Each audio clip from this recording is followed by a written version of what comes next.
Good evening, everyone. Welcome back. This is the PCL, the PUBG Console League. I am your host, Invasion Bing, and I would like to say it's going to be a wonderful, wonderful evening. Remember where we are. This is the TPP division, and right now, the mates are on a tear. They might be going for the record in points ever put up in any division at any time in the PCL. Let's go right into the scores. We will check them out right now. As you can see, Tacticals has 42 kills thus far. We are on day number 4.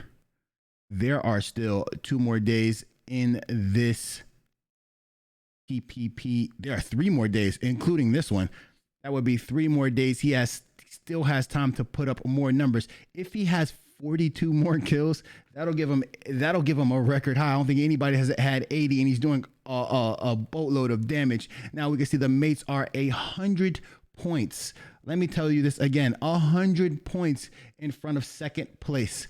And right now in second place there is the dub up, so it's 205 points to 105. Actually, the mates have 124 kills, which would put them in first place even if they didn't place in the game at all. Also, we have AIC with 103 points. Then we have Invasion with 88 points. Winner Circle with 81. A Valid with 79. Mixfinity with 73. Torch with 69. On Site with 67. FaZe with 55. The Red Reapers with 35. TBC with 31, Real Shooters with 26, Console Gaming with 21, Mafia Latino with 14, and the Dave Matthews Band with 7. We are looking at ways to integrate these teams into season number 9. We're thinking about taking the top 8 and making sure that they can have a spot to enroll in season number 9 without any hardship, while everybody else has to register. We have a challenger series that we're working on to make sure everybody knows exactly how this is going. We're going to make sure we get right back into that action. As you can see right now, and you can hear, this is TBC. They will be in Severny alone today. What we are going to do, like we always talk about, there is a slight difference between the observer modes in PC and in console. So this is a console league. We do not have the ability to go in and out of the player perspective at this moment. That is coming later with the new updates, we hope. Can't wait to see those patch notes coming out for season number 9. I believe that they will tell us that the changes will be made that we are looking forward to having. But right now we can't go in and out of the player perspective. If we do go into the player perspective, we cannot get out of that player perspective. So we have to bounce around from player to player, and we do not want to do that. So with that being said, you will see a lot of the aerial cam. We will try to get you to as many fights as we can. We will be in the map view for a little bit as well. Understand that we cannot go under the map. If we go under the map, that might cause us to DC or disconnect. We do not want to have that happen. We want to bring you as much of the action as we can. And that's my disclaimer. I'm going to give you that disclaimer before every match. I hope you guys are here. We have 4 Aaron Goal matches today. And we usually do 4 matches, 4 Aaron Goal matches. What we want to do in future events is move away from that. We would like to give you 2 Aaron Goal matches and 2 Miramar matches. We are just waiting for the game to catch up and be able to do that. Looks like we got a fight going on down here. And GI is going to go down to Easy. And now Easy is going to get pushed by Tender Source and Warhawk. But here comes Certified. How close am I? How far is it? Man, Dub C just told me that they had some new strategies that they were trying out. They only have a 3-man. Down goes GI. Down goes Easy. Certified's going to pull right up. Tender Source might have him on the ropes right here. Certified's going to go down. Taco Tuesday is just going to move away from this fight. There's no need for him to get involved, automatically knowing that there's nothing that can happen right there. Man, I'm so excited. I think we finally figured out the way we're going to do season number 9 format-wise. There are going to be about 64 teams, we hope, split up into 4 groups. It's going to allow as many people as possible to get involved. The only 16 people that will be assured a spot are the 16 teams that register to play in the Winter Classic. If you don't know what the Winter Classic is, make sure you check out the website. Go to the registration. You could check it out right there, or there should be a page for the Winter Classic itself. As we look at the screen, you know, FaZe, Primorsk, this is the Red Reapers are going to be in Fury Pier or on Fury Pier. Over here, we have the Dub Hub. Then right here, we have On-Site. On-Site has lost 2 of their members. Dub C is who we're over with the camera. There are 2 members there. The Dave Matthews Band is in North George. FSG has split North George as well. We have Mixfinity. They're running the Gaka Ruins bridge camp spot location right there. And now we have, looks like Torch is pulling right up to the top of the mountain up here. Sleeper Shot's going to be by himself. So is Superman, Signs, and not Lilith. We're going to have to see Sleeper Shot move out of there. And then over here, let's get back to the middle of the map. It's going to be an interesting situation because the mates are so far ahead, right? So far ahead that it is going to be a very hard situation for everybody else to catch up. You got to see if people are going to maintain their focus in these games, or are they all just going to send it like we saw in game or match number 4 of Tuesday, where they sent everything. People were all over. I'm talking about they were jumping on. We had 6 people up in phase number 4, or 6 teams up. It was something crazy. So let's see how people are going to play this. Are people going to play it to win, or are they going to just send it the whole time? I am very interested in this particular matchup right now for that particular reason. It is just too much going on here. I'm baffled. Look at Invasion's rotation right now. They were split, and since everybody's in cars, they're gonna have time to group up. They're grouping up on Sleeper Shot. They're gonna try to get Dimshik, and I don't know who's in the car with them. It's usually Tacticals. They're gonna try to get Dimshik and Tacticals. They're gonna try to drive them away right here on the top of this hill. This is Valid, I believe. Valid gonna hold the top of the hill. This is a really nice spot. It's better in FPP than TPP, but in TPP it can still hold its own. You see that Torch has moved into this compound, Invasion in this compound. I really am wary of this fight right here. No need to pop shots at each other. Usually it just whittles down your vest, and nobody's able to get that confirmation unless somebody's bold enough to just drive straight across and get into that altercation. Man, I really want to know who you guys are rooting for, and also who you guys would like to see co-host with me on a weekday basis. You know, on the weekend I run this show along with I Am Prime, but on the weekday I do it by myself. We're not sure if that's going to continue or if we are going to bring in a guest host. What I would love to have happen is have somebody else host it on the weekdays. Sometimes I host it on the weekend, but I would like to have a team of individuals who host this as well as I do.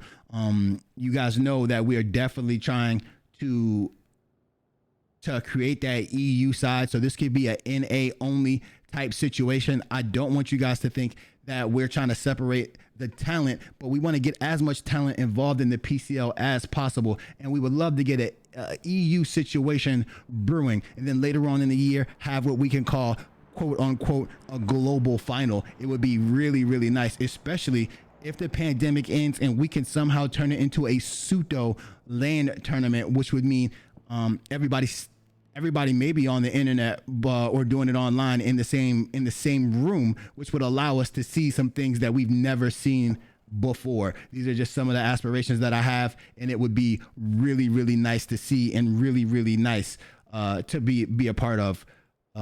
Like I've always said, the PCL is here to innovate and to change the way we've been doing things, and to make sure that you guys are having a good time and you get all the action that you want to see at home.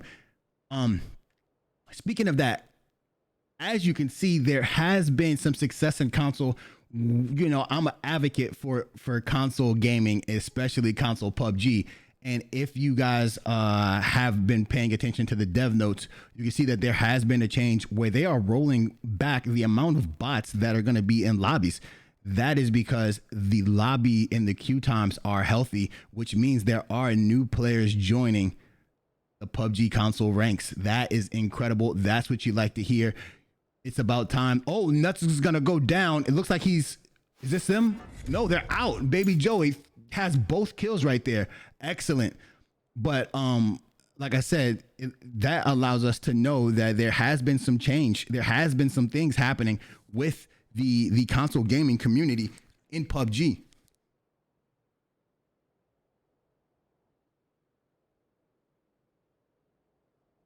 So when we figure out how all this is going to go down and the changes that they're going to make to favor console, we are going to have some special stuff on our hands, and I can't wait. Looks like team number 4 has picked up a care package. They're going to try to rotate back up here. Here's some shots being popped from Torch. More shots going out. Here comes the drive up here. Simba's going to they're trailing anti-lagging. It's going to be, here comes. They hopped out. Kid's going to knock Snack. Down goes Simba. Man, I was so excited about I was so excited. Baby Joey's going to get knocked to the blue zone. I was so excited about the turnout that we saw in the scrims yesterday. I can see it building and building and building. It's going to be very, very nice. Make sure you guys, if you haven't participated in the scrims, you get to the scrims. We're trying to make sure DMB Rec going to go down. Just drove right up on Valley. That's why that is a really, really good spot. Really good spot for them. But if you guys understand that scrims it's gonna be the best place for you to practice. There's nothing like being in that PCL community, that you know, being a part, so people know your name, and so you guys can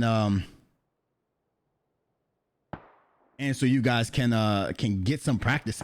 Practice is so important. Ranked matches cannot compare to this lobby, this intensity, these shooters. Nothing compares to that. The rotations that they make, the plays that they make, the pull-ups, the shots. Look at how many people are in the zone right now. 15 teams, and it's gonna be real nice. Oh, look at this. Look at this. TBC pulling right up on these guys right here.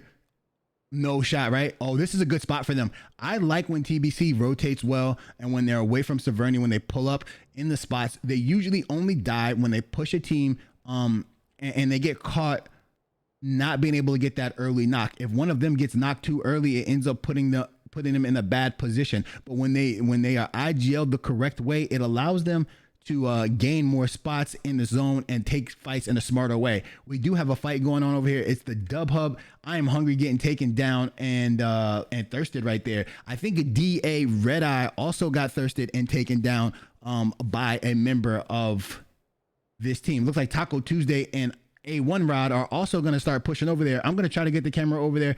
It's happening right here. Oh, it's happening right here. Going to be a lot of shots going down. Look, Dub C's going to rotate in right now. Dub C might rotate in right on this fight. You know they're aggressive. It's only 2 of them, though.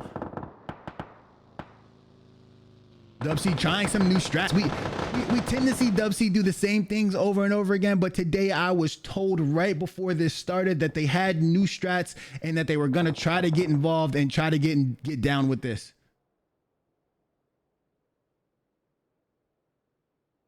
Uh-oh.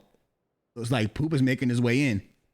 Sometimes Poop just gets caught out running into a situation, right? Like he's just sprinting. Our hope is he might have DC'd. This looks like a DC sprint, right, chat? Oh, yeah, no, he's moving. This is just a bold play by him. Where's he going? Rocking his Joker outfit. I like it. We are going to make, Taco Tuesday goes down to Tyrannical. Look, we are going to make sure that you guys can have way more interactions with the players. I want you to know everybody on every roster. I want you to pick out your favorite teams. I want you to be able to spam the chat with your favorite players. We're gonna give out awards for most damage. We're gonna give out awards for most everything. Gravity gonna take, Sparky gonna take down Killing. It looks like Rooster's gonna get taken down as well. His tire was popped by FaZe, and then he was immediately knocked by Ignite. Aim Boot gonna take that kill. It's a lot of stuff going on over here.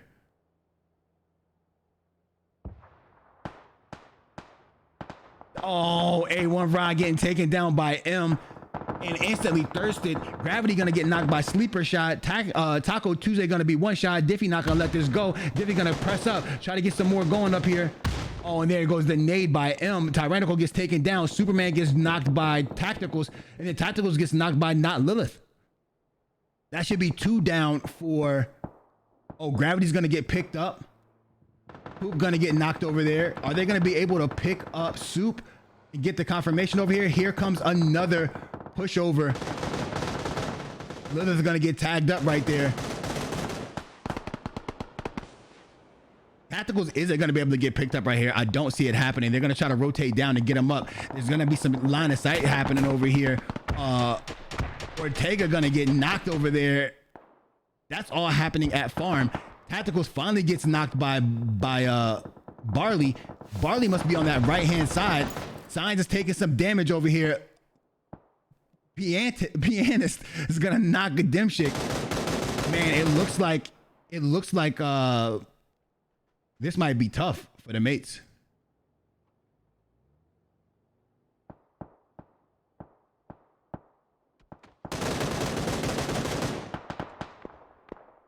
More shots going down. The mates have backed into this house. They know there's really nothing that they can do. Lilith's gonna have to back away from this fight. He wants to be aggressive right here, but he doesn't have enough cover. Every time he peeks over this hill, he is going to get tagged up by the mates. Look at that. They're pinched right here. This would be a smart time for Invasion to back off. Yeah, it's gonna be a good time for Invasion to back off. If they could, they need to get into a vehicle, move into a better location. The circle just shifted. The Valid has pushed down, and they're gonna keep them at bay over here. What is going on? Let's check out the map. FSG holding the corner over here in Milta. Oh man, it's gonna be some fighting going on this side. We're gonna get you there. So this is something else that is going to be nice when the new tools come out, the observer tools come out. What we will probably try to have is multiple people being observers, and we will allow them to maybe host on their own channels for their own regions to see how that works out for us. I'm not sure if that's going to be the tack we'll use, but we'll figure it out. Hobie gets knocked right there. The Toxic FaZe has been playing a little bit better. They did really well in the qualifiers, but they haven't been able to turn that around right here. You have to be able to keep that momentum going, and that's 2 members from Mixfinity knocked. Oh, Lucid's gonna be by himself over here. Warhawk's gonna knock Diffie.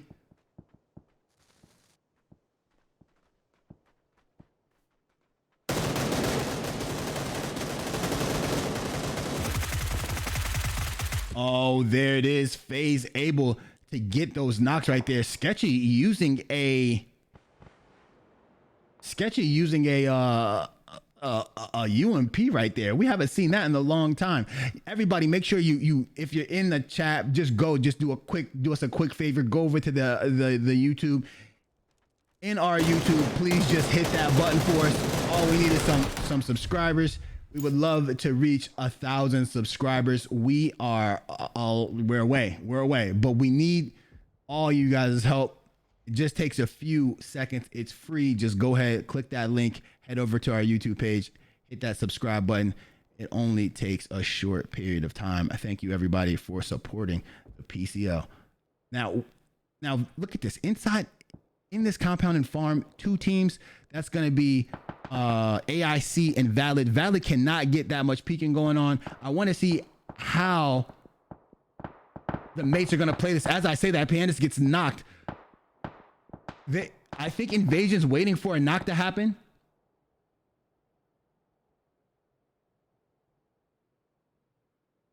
I think Invasion is looking for a knock on the mates. After that happens, they're gonna push over here with all sorts of aggression. They are in no man's land. They're waiting for You can see Signs is already prone, just waiting for somebody to make a mistake so he can come out here, get a knock over there. These teams are doing a little bit of waiting. Everybody is in a good spot. The circle pops right here. Invasion out, the mates out. FSG is also out. FaZe, DMB, and the Dub Hub. Everybody out of this. And you can see that rotation right there. This is a good rotation, I think, by AIC. They're going to group up in this house that's more centered up in the compound, and they're going to make sure that everybody has to rotate towards them. Invasion still in this fight over here with the mates. These type of fights aren't bad, but what they do is they make it hard for other teams to get points right here. And since oh, look at this, the mates are going to make one of those patented rotations that they make. Oh, they're going to push. They're going to push TVC. Oh, Dipshit goes down the bullet. I'm telling you, underrated player right there. Underrated. If I had to say there was one player that's underrated, it is him. Oh, more shots going out. TBC is a team that does not care about what everybody says about the guns. They're using vectors. They're hitting people with vectors. They're doing whatever they can. Bullet's going to get another knock right here. Sparky's going to go down. They're using whatever they can to get those knocks, and down go the mates. It's going to give Invasion a little pocket right here. Since they rotated out, give them a little pocket to get in. That's nice. That's nice. That's nice. That's nice.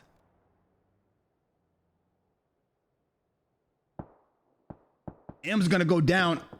We're going to take you over there. That's Torch going to get pushed by the Dub Hub. Remember, the Dub Hub is in second place right now. Jose came to play, is going to get knocked.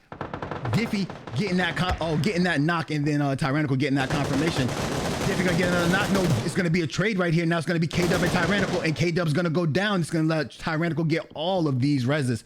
Well done. But here comes the ever opportunistic Dub C. Man, you know how Tendersource and Warhawk play. This Warhawk has, it looks like, you know, he's the only person that finds a care package every game. I don't understand how it works out in his favor that way. Diffie's trying to get a heal off. Nobody spots him yet. Tendersource misses some shots. Warhawk's going to hop inside the building. Nade going to come out. Oh, that nade was at Diffie. Warhawk didn't get it. Warhawk's going to do a little, no, Tyrannical's going to do a little bit of damage on Warhawk. Here comes Diffie. This is smart. Diffie got set on fire. I think Tendersource set him on fire. Now Warhawk's on fire as well. Warhawk might die right here because of that fire. Oh man, that's a knock. Now it's going to be a 1v1 between Tendersource and Tyrannical. Tyrannical actually threw that molly did Tyrannical throw that molly that knocked Diffie? I think so. Tyrannical going to play the corner.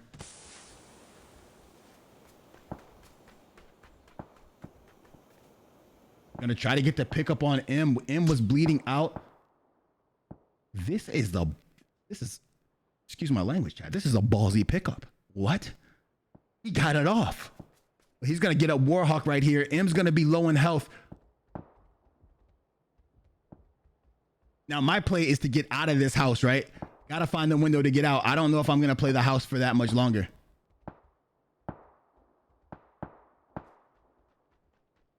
Here comes another nade. This is why I would get out of the house as quick as possible. So Lodi gets taken down. Hat playing his butt off right now. We are thinking about instituting a 16 and up rule for the PCL. But even if we did that, we would still allow Hat to play. I don't know how old he is, and I don't care. He's just been a good person the whole time he's been in here, and he's been playing with us forever, so he will always be welcome to be part of this community. And for everybody who's subbed and everybody who's a part of this organization and this community, thank you guys very much. I really do appreciate it. I see Monster going down to Bazaar, and now it's going to be a res going down. That's valid. Finally taking down AIC. It looks like, look at this. WC has moved from one push to another push. They're just going to try to get into these houses and get some knocks going on here. Invasion still taking shots over there at TBC, and FSG is still going to get gate kept out as well.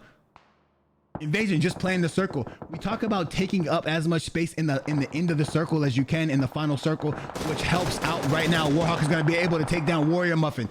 Sai's going to take down Barley with a headshot back there. Tyrannical ran over Bang Bang, getting that confirmation. Now it's only 3 members up for Valid and 2 members up for Dub C. Warhawk's gonna get naded. I'm sorry. Let's go back.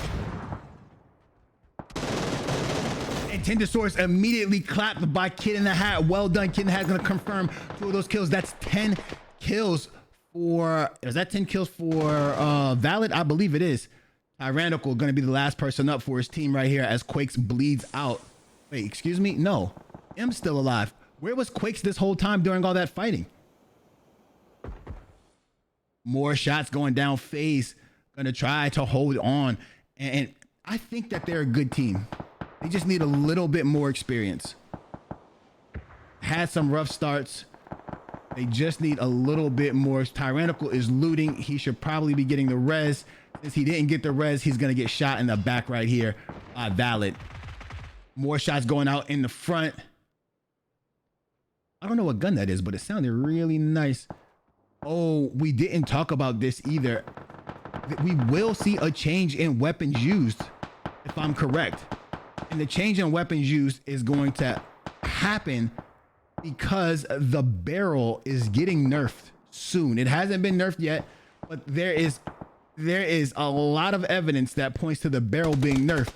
So with that being said, you will start seeing a lot of M4s being shot at people, a lot more AKs being used in gameplay. That hasn't taken effect right now, but when it does take effect, you'll see less barrels being used.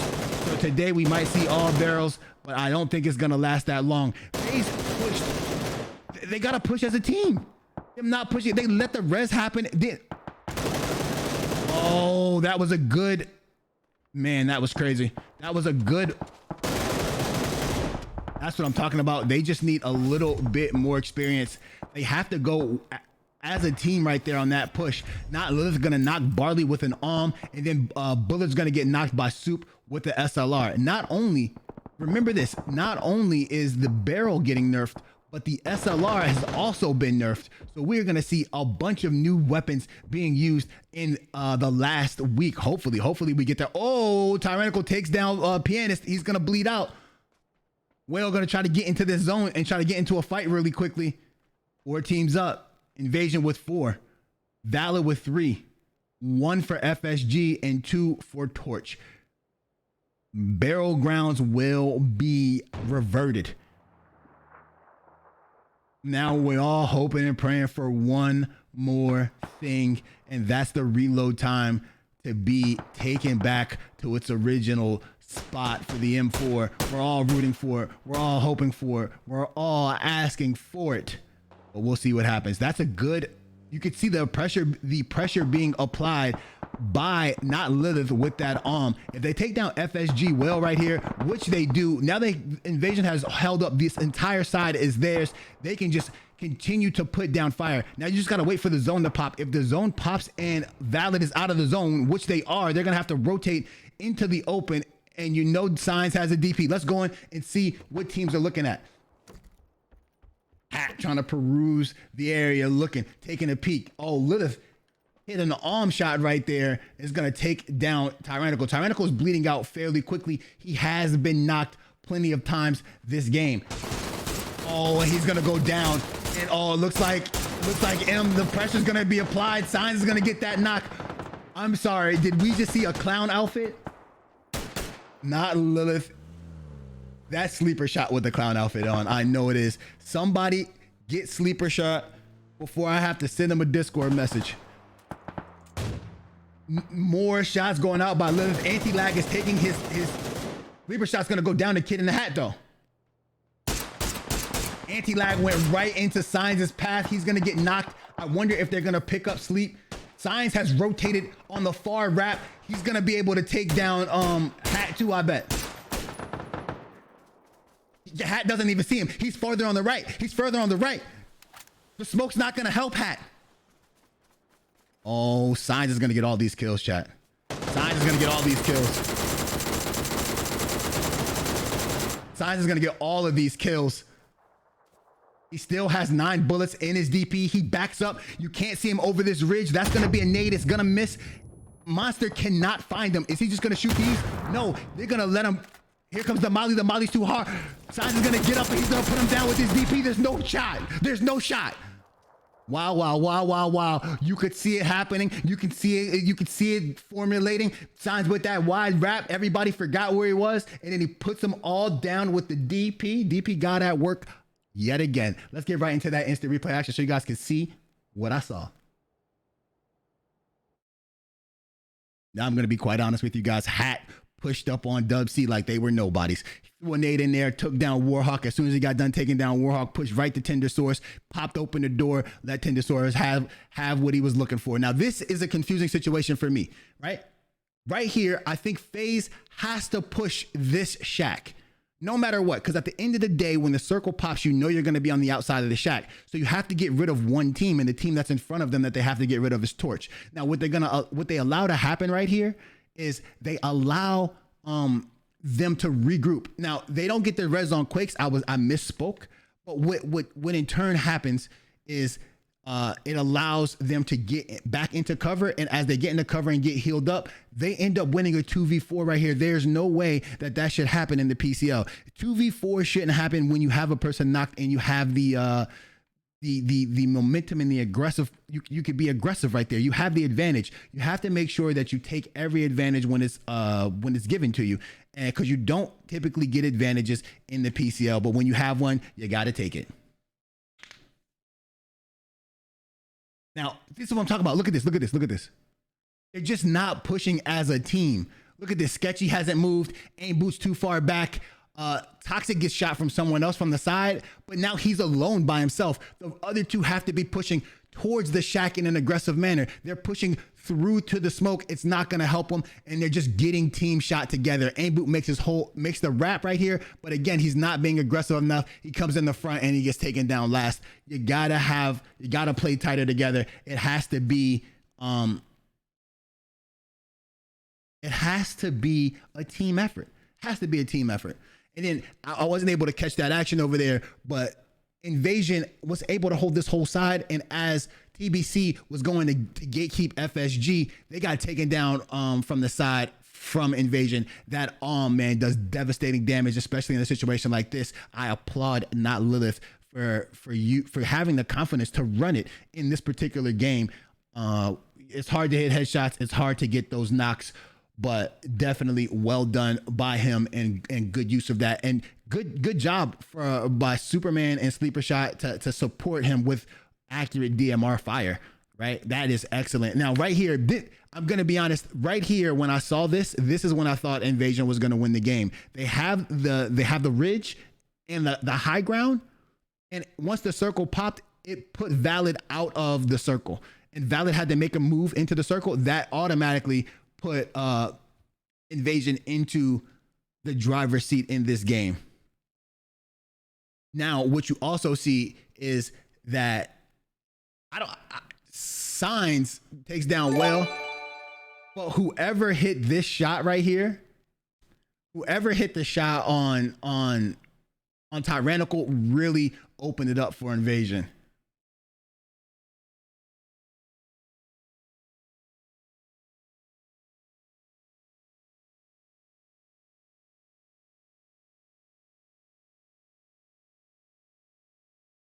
Now, as you see these shots going out, Sleeper trying to get his confirmation. Now, the thing about this is when you have Signs wielding the DP the way he's wielding it, you can take any shots that you want as long as they're distracted. If you allow Signs to set up, if he goes prone, these are money shots that he's gonna put down.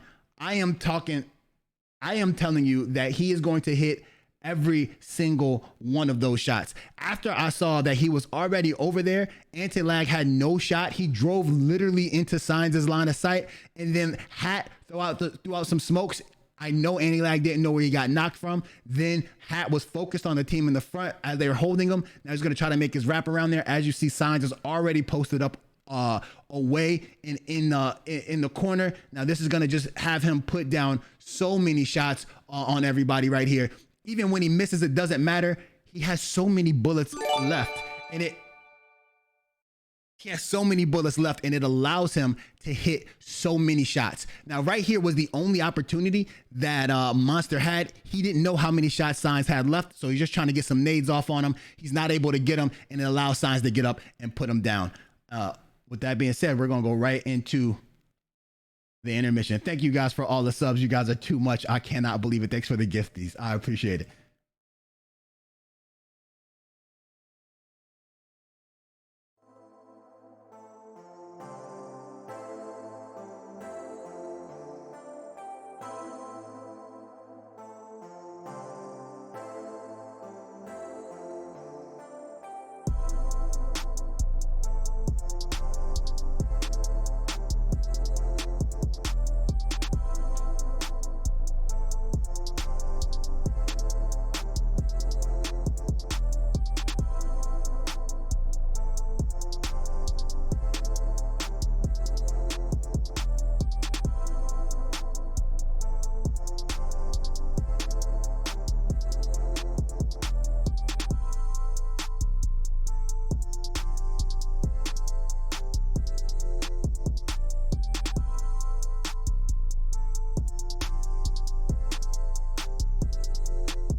Thank you guys for all your support and all the love that you've shown us here today and that you continue to show us here at the PCL. We really do appreciate it. Money Shield, AC, Goji for the gifties that you guys just gave out. Man, I can't express how much that means to me and how much that means to us here at the PCL. And for everybody who's just here viewing, we appreciate you guys as well. Thank you very much. Remember, this is the PCL. I am your host, Invasion Bing. This is TPP Money Round day number 4. And where we are at right now in scores, I'll take you so you guys can see just what transpired from that last match. Remember, the last match was won. Apologize.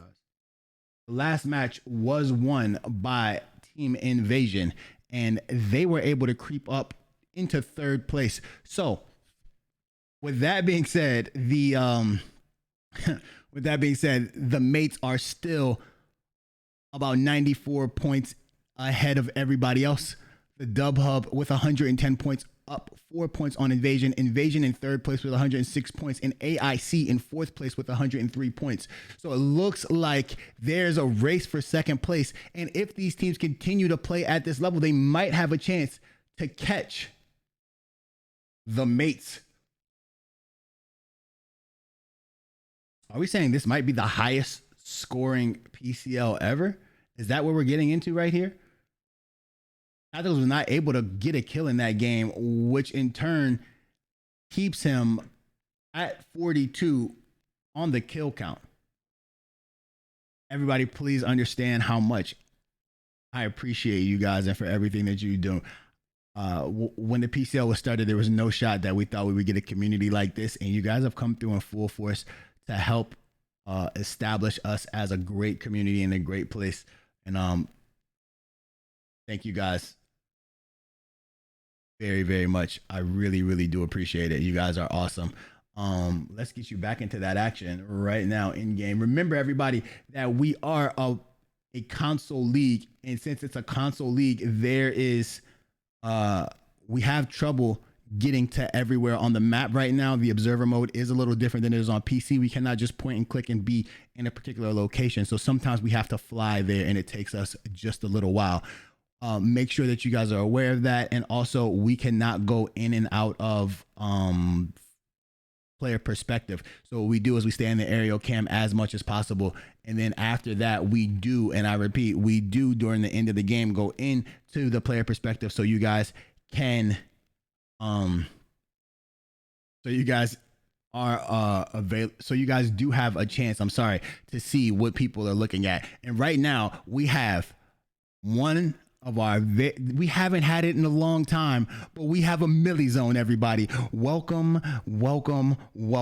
This is what we really enjoy right here. Let's see how the rotations play. As you can see, Invasion is the first team, the closest team to the water. Now they're going to be able to get a rotation on pretty quickly. It looks like ML is going to be able to do their push. They are working with a 3-man. When you have a 3-man, it's going to be easier for you to get to a boat and make your move. Now look, understand that Invasion does have a boat. A boat spawns right here in my apologies. A boat spawns right here in esports mode. No matter what, we have 4 or 5 teams located north of Georgetown or in Georgetown, just north of GACA, and then we have FSG in Severny. Now Valid and Torch in their typical spots along with the mates. Now over here we have the Red Reapers. Now the Red Reapers have to be kicking themselves because usually the Red Reapers are over here in Ferry Pier, and right now they are not. Now TBC landed in a different location than I'm typically used to seeing them in, and then that's going to be tough. And now over here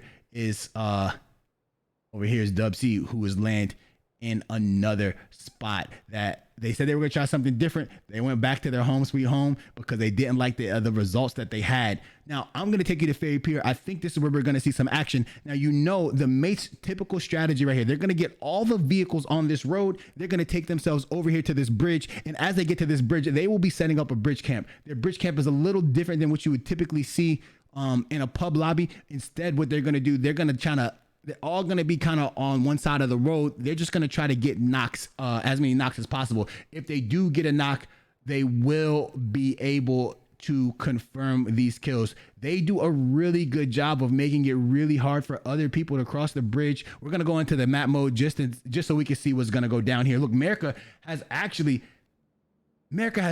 already drove his car into the water. I'm surprised here.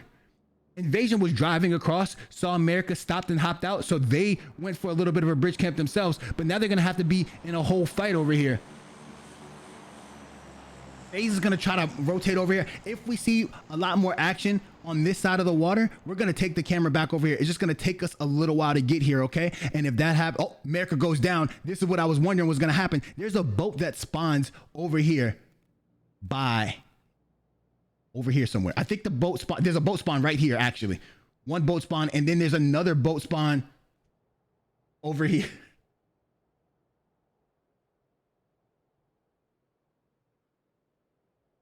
There's another boat spawn over here. FaZe is going to take all these shots at DA, and it's going to put him in a very, very bad spot. I want to see how Invasion plays this next rotation. Are they going to play it?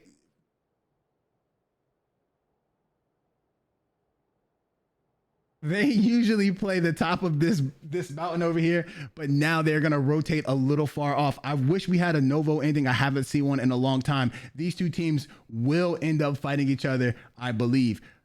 Listen, I apologize for coming out of character right now, but man, thank you very much, AC, man. That's crazy, bro. You guys are really showing me a lot of support today, and I really appreciate it. I really do appreciate it. ML has actually been able to make this rotation all the way back over here to the backside of Millie. This does benefit people, but it tends to not work as well as people think. Only reason is because if the circle shifts to the northern side, you still have to traverse a bunch of land to be able to get into the spot that you want. Now, a lot of teams know that the mates are going to run this strategy, so they are avoiding, I literally mean avoiding the bridge. Nobody's going to go left bridge because they know the mates are there, and the mates, man, their reputation looms large. I know we talk about and we consistently say who's the best and who's not the best. And on the stage of the PCL and console, not a lot of people give a lot of people the credit that they deserve. But you have to give this team credit. This team has to be one of the best. Their points are so high. Everything is so high, right? And saying that, look at that instant knock, right? Now you know. RSO had to know that. I knew it. The camera has been there for so long, got there too early, actually was the first person to take it down from that rotation, and look, RSO moves away. Nobody else on the bridge. There's a reason for that. There's literally a reason. So you have to give credit where credit is due. Always give the credit where the credit is due, okay? And that's what I would like to start seeing from our community, whether it's in pub lobbies or not. Everybody who is a beam is not a cheater, and everybody who knows rotations didn't or doesn't have radar. Come on, let's just be real, right? If you die, you die. I get it. It's fun to say, especially when on stream, because you don't want people to think that you're getting washed by other people. But come on, man. Sometimes you get rolled. It is what it is. Superman taking down Snack. This is happening on the other bridge. It's a big fight. Now, Superman is confirming these kills from a long way, which is going to help his team maintain their spot and also be able to get some kills over there. Now, the mates have given up on the bridge camp, and now we're still going to see some fights going on over here. It looks like, I think, team number 3, I have to go into my camp to tell you guys exactly who that is. I apologize. Yeah, team number 3, the Dub Hub is going to look for this boat. There are going to be no more boats on this coast, right? Yeah, facts. No more boats. Teams hit this already. They're going to be late on this rotation, so they are going to be without a boat. So you're going to see a fight go down over here. DNB Poop going to go down to the zone. Now, the Dub Hub is literally going to look for a boat. They're not going to find one. They're going to have to swim it. Now, Torch can be aggressive and push over here, and they could push over here and get in a little altercation, right? No, they're not going to push them. Now, Torch doesn't have a vehicle either, so this is just going to be a swim off, or you could run the tack. So there's a tactic that everybody should know. The tactic that is used is called the late rotation, and if you rotate late across the bridge, usually there's no one there to gatekeep you. And for example, Invasion is going to have a wide open walk into the zone, but FaZe has a wide open walk across the bridge right now. So is Onsite, because they're late. Since they rotated late, that allowed them to get a spot because the mates rotate so early. The mates are going to rotate to port, and they're going to catch Mixfinity. They're going to catch Mixfinity. Wait, no, we're staying over here. Look at what's going on. That's TBC pulling up into this. Demonic has to get out. Demonic is beamed by M. Everybody's looking for a boat. These boats are gone. Demonic gonna get taken down, and now the Dub Hub is gonna try to rotate behind that. TBC is gonna have to rotate across the bridge. Look at that. And then the mates are gatekeeping Mixfinity. Mixfinity can't go there. Invasion looking for a place to go. They're just gonna pull up. I think that's like some I don't know. There is a little bit of cover right there. This is phase number 2, so all these teams have the ability to rotate into this phase. Man, this is why you love a military zone. Military zones change people's rotations, and it's one of the only zones that makes an IGL think on his feet or her feet. It changes the pace in which they play the game. It's super important. I love seeing these kind of zones. That's the kind of thing that I think makes you a great IGL. The rotation by Jimbo, of course, or Dimshik to rotate into that space that he was in. From the bridge, they rotate to the bridge. He rotates straight to port, keeps the team from getting onto the bridge. Keeps the team from getting onto the land, and then holds the team out. Now they're immediately pushing further over here. Now Morta's able to knock Gravity. Dimshik and Sparky up top. Now Tacticals is in the weeds with Hobie. He's gonna knock Hobie, but Morta's gonna knock him. Now this is gonna give everybody open rain. Now that's gonna be 2 knocks. They're not gonna be able to get a res over here, I don't think. It's too far. Yeah, yep, no res. Wait, are they gonna be able to get reses here? Oh, they are. Sparky taking a lot of damage. Gonna try to rotate out here. Lucid had it. Oh, Sparky gonna get on the vehicle. Gonna be out of there. Barley goes down to I am hungry. Now that leaves Mixfinity over here. Sleeper shot gonna take down GI. Gonna get that confirmation on GI. Barley gonna go down to Ignite. Now this is gonna be an Invasion and Dub C fight. They have it's a 4v. It's a 4v3 right now. Signs is getting pushed. They have everybody pushing at him. He's trying to run away. They're throwing nades. Lillard's gonna have to cover him a little bit. Signs pushes back. Quakes gonna knock K-Dub. Oh, look at this. That was a perfect push away by Signs. It's gonna allow him to get some cover. And now Invasion has the best position. They're all grouped up together.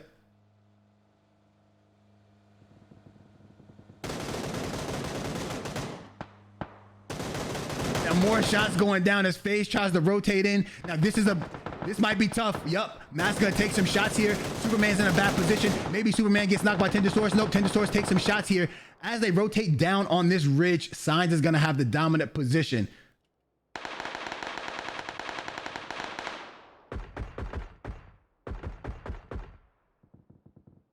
Uh-oh, here goes. Lilith might get caught here. He focused Mask, and now Warhawk's gonna push up on him. Signs is gonna swing. Signs has the opportunity to get two shots right here. He has to knock Warhawk as well. Sleep has to come down and trade with him. Sleep not able to get to trade with him. Warhawk gonna swing lower. Signs gonna get knocked by Warhawk. Lilith knocked, Signs knocked. Now you need Sleep gonna have to get this win right here. Sleep takes it down Warhawk, and now Superman has to make a good push over here. He can throw out another smoke. He has a chance to get a res here.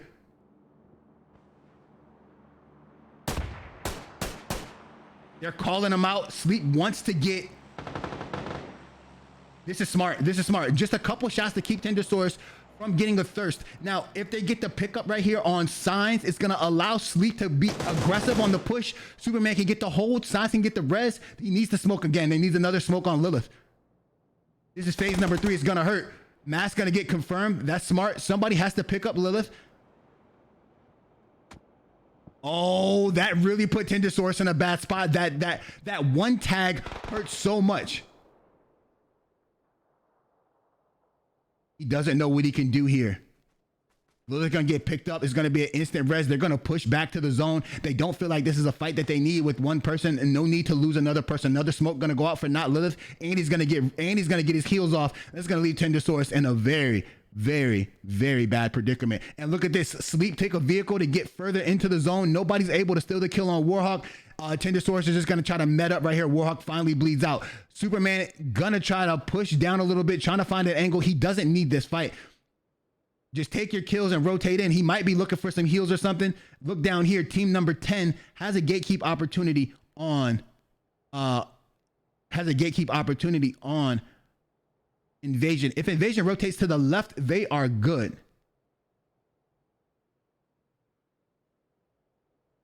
Man, that's tough. A tough break. Merc is just in the... Oh, I got to take you to this fight. It looks like team number 5, which would be...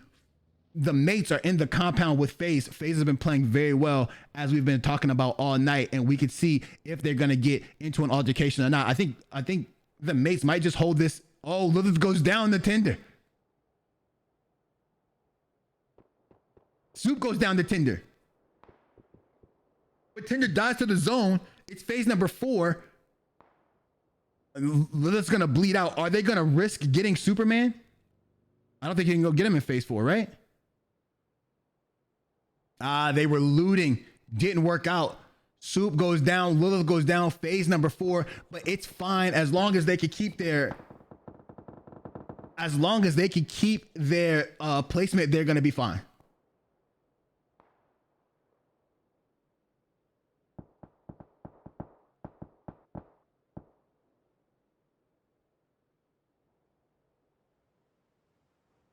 Look at this right here. Valid has swam up onto the coast, and Rubio instantly knocks anti-lag, which is going to leave Monster in a position to try to find the knock right here. He's just going to sit right here. Crazy going to get taken down by Sketchy, and then anti-lag going to get taken down as well. Look at this. Kid he's just going to try to swim away. ML might get swam up on right here. I like this play by Mixfinity. Look at baby Joey. Somebody make sure they mention this to him in the Discord. Look at his play right here. Clip it for me so we can send it to him later. Wow. You never would have thought it. Not a bad spot to be in, to be honest, but you never would have thought it. Oh, Hat actually comes up, and so does Monster. They get a knock. They get 2 knocks. They might take out ML right here. It's just Rubio left. They had the position.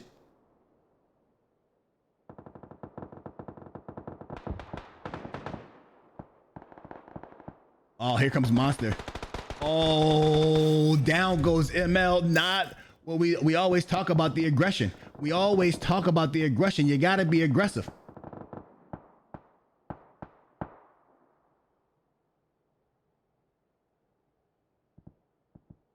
Now, as you go down here, you can see FaZe, AIC, the mates in here. 11 left. 11 teams left, 30 up. You know that this is going to be the spot to be in. What you might see, though, is RSO. RSO has to win this fight. If RSO loses this fight to Invasion, Invasion is going to move into this spot, and they're going to be in a pretty good position for the next phase. Now, this is the triangle that we always talk about. There are 3 teams here, 3 teams here, 3 teams here. This is going to be a good one here. This is going to be a good one. This is why we like military. Nobody in the position. Nobody lands here. Nobody knows how to play military like they used to. Everybody holding compounds. It's just shot for shot reactions. We got to see what the IGLs are talking about. Who can IGL their team the best? And right here, we see Hat going to go down to Hobie and Umorta, and Certified going to go down. That's happening over here. Oh man, it's just gonna leave one member up. Ignite gonna go down over here. Let me take you to a better fight. Certified gonna knock Hungry, and Ignite gonna go down. M is gonna knock Deadeye. That is rough. That's rough right there. Down goes the DA. Now look at this. Now Torch knows that on site's over there. They don't know RSO's over here, so you're gonna see a lot of things happening. If you're Invasion, you just play it as slow as possible. You walk in with the zone when everybody starts shooting at each other. Now, Torch is going to play the edge of the zone. which is smart for them to do. They know nobody's behind them on that side. They can build their little cover with their vehicles, and then they can go from there. Now over here, you're gonna have instantly shooting that at on site. Instantly shooting that on site. On site is gonna make a 2-man rotation right here. They're gonna put down these 2 shots. They're gonna take 2 other teammates, and they're gonna rotate over here to this side over here. Now, what they don't know is there are 2 teams laying in wait.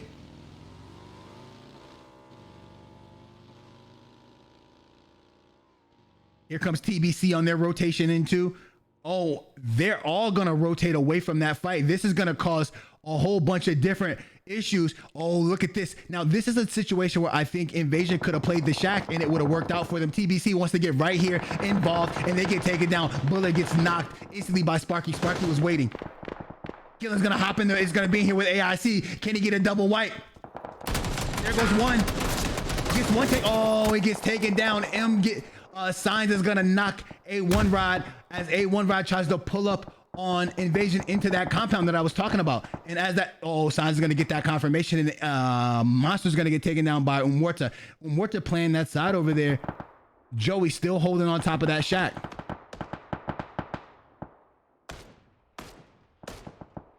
Gonna be some tags going down. Now, what you don't want to see if you're on site is you don't want Invasion to stay alive for too long, because if they do, you're gonna get pushed up on from a different side. RSO might be coming for a little bit of fight too on Invasion, so Invasion has to watch both of their sides. But now this is the top 8 teams. Everybody in here is definitely, and I mean definitely, gonna get placement points.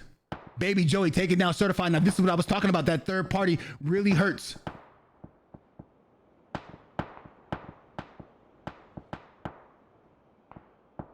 Sleep on his belly, just trying to get a heal off. That's Baby Joey putting down those shots from a distance. All they have to do is survive one more phase, and who I'm talking about is Invasion. If they survive one more phase, Baby Joey's gonna have to come down from his pro spot. Now, will we see a aggressive Torch team? If we see an aggressive Torch team in this final phase, I believe they can win it. Boom, circle's gonna hit. Invasion's gonna be closest to their circle. On site's gonna rotate up. Are they? Oh, they just rotated up to the Shack. I was wondering, but that gives angles. That gave an angle. Oh man, when you think you make, this is the worst thing for a IGL, is thinking that you're making the proper play, and then you rotate up and you give away your good position to somebody else with a better angle. RSO is gonna come up right behind Invasion, I believe. Yep, here comes the push. Do you see it? It's far though. Oh, Certified's gonna rotate back here, and this is gonna give up more angles. Dimshik takes down Thirsty. Heavy there by himself. Heavy knocks Signs. Heavy gets knocked. Sleep not able to get his confirmation. Dimshik steals it. Signs is gonna be able to get res right here by Sleep. Sleep is gonna nuzzle. Nuzzle his way right up in here. Look at this. Look at these guys. Only reason Sleep actually got hit, I think, from that last bullet is because he has on that clown outfit. But now we see Dimshik gonna get another knock. The mates are playing wonderfully as a 2-man in this house. Remember, everybody pulled up on them. This is an aggressive Torch team because Torch get another knock in here.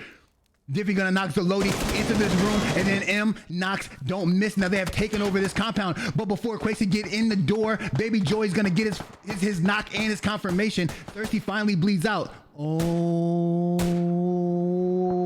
baby. Oh, look at this. It's 4 members of Mixfinity over here, and Baby Joy solo swinging out here. Wow.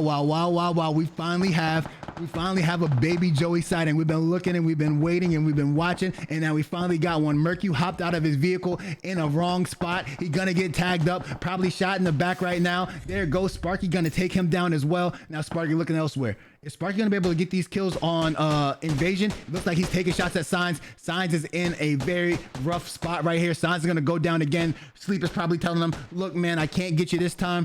I had you that first time. Now Sleep by himself running in the field. It's gonna be tough. It's gonna be tough. I'm telling you, the mates have been in this house for 20 minutes. 20 video game minutes. We've been here for 24 minutes. They've been in here for 20 minutes. Dimshik finally gets that kill on Sleep. That is okay. The invasion is doing fine. On site doing fine. All these guys will get some points. That's what matters. No zero games should be the motto of every team here. I know you want to get a win, but you don't want to go home with nothing. Well played, well played. Now we're getting into the nitty gritty. Every team has a compound, but the team of 4, which is Mixfinity. Mixfinity doesn't have anywhere to go, but they can push in late, and they will be able to confirm all these kills if they do so. I think that's the smart play. Wait for things to happen and then rotate in as late as possible. If you rotate in too early, or you don't rotate into this other compound that's open, or as a 4-man, it's going to be a tough situation for you. Look at this. FaZe switches houses. Wow. I didn't expect that, to be honest.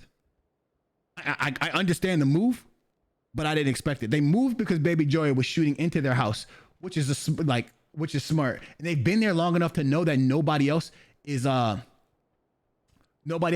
there. So now what do you do? How do you play it? What's gonna happen? Baby Joy is gonna rotate down onto the water tower half wall, which is a good rotation, I believe.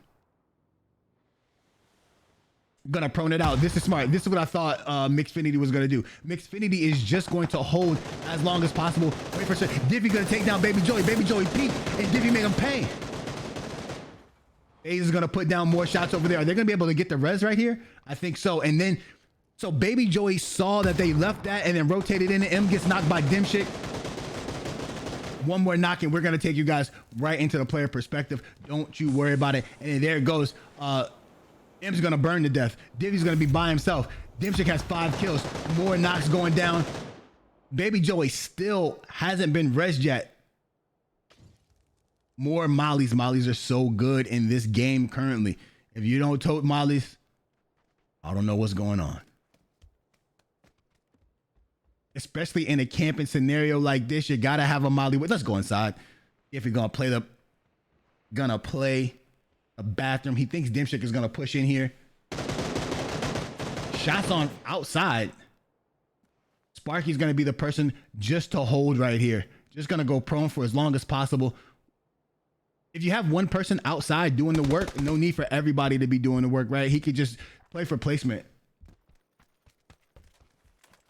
You guys know this is going to phase 9, right? Everybody knows it's going to phase 9, right? Everybody's gonna have to hop out and fight each other in a small area in phase number 9. Might as well get the gasoline poured on yourself, run outside, get set on fire. That's what it feels like right now. Look at this. Sketchy might try to get a little peek right here.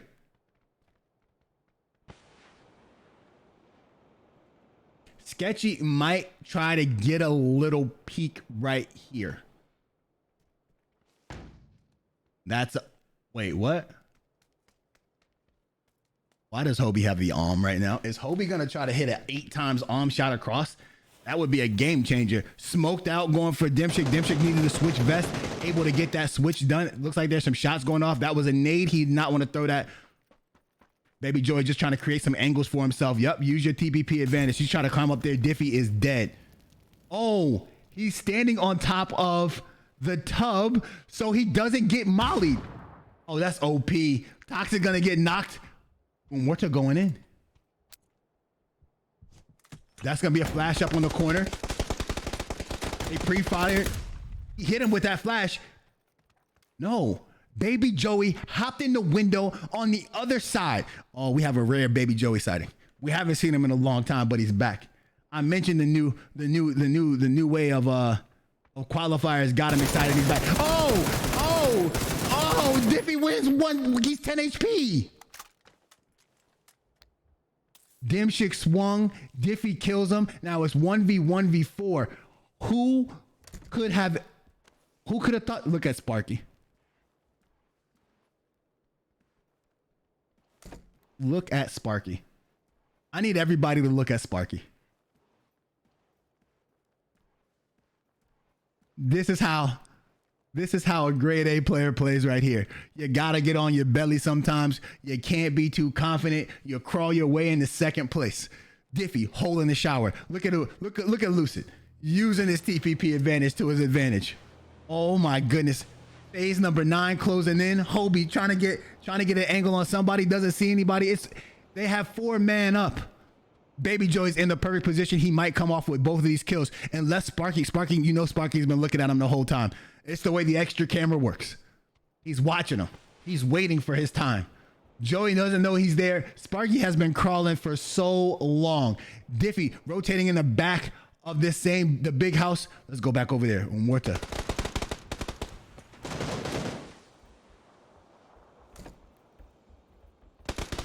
Door shot off. Smoke gonna go out on the top of the door. That's a pro play right there.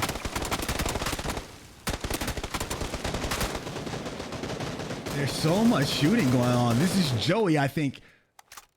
Joey and Hobie shooting the door down, trying to make sure that they have a line of sight. Diffie peeks, Diffie goes down to Baby Joey. I knew Baby Joey might get both of these kills. He's in such a good spot. 8 kills for Sparky and Dimshik. They're just gonna hold. Sparky has 4.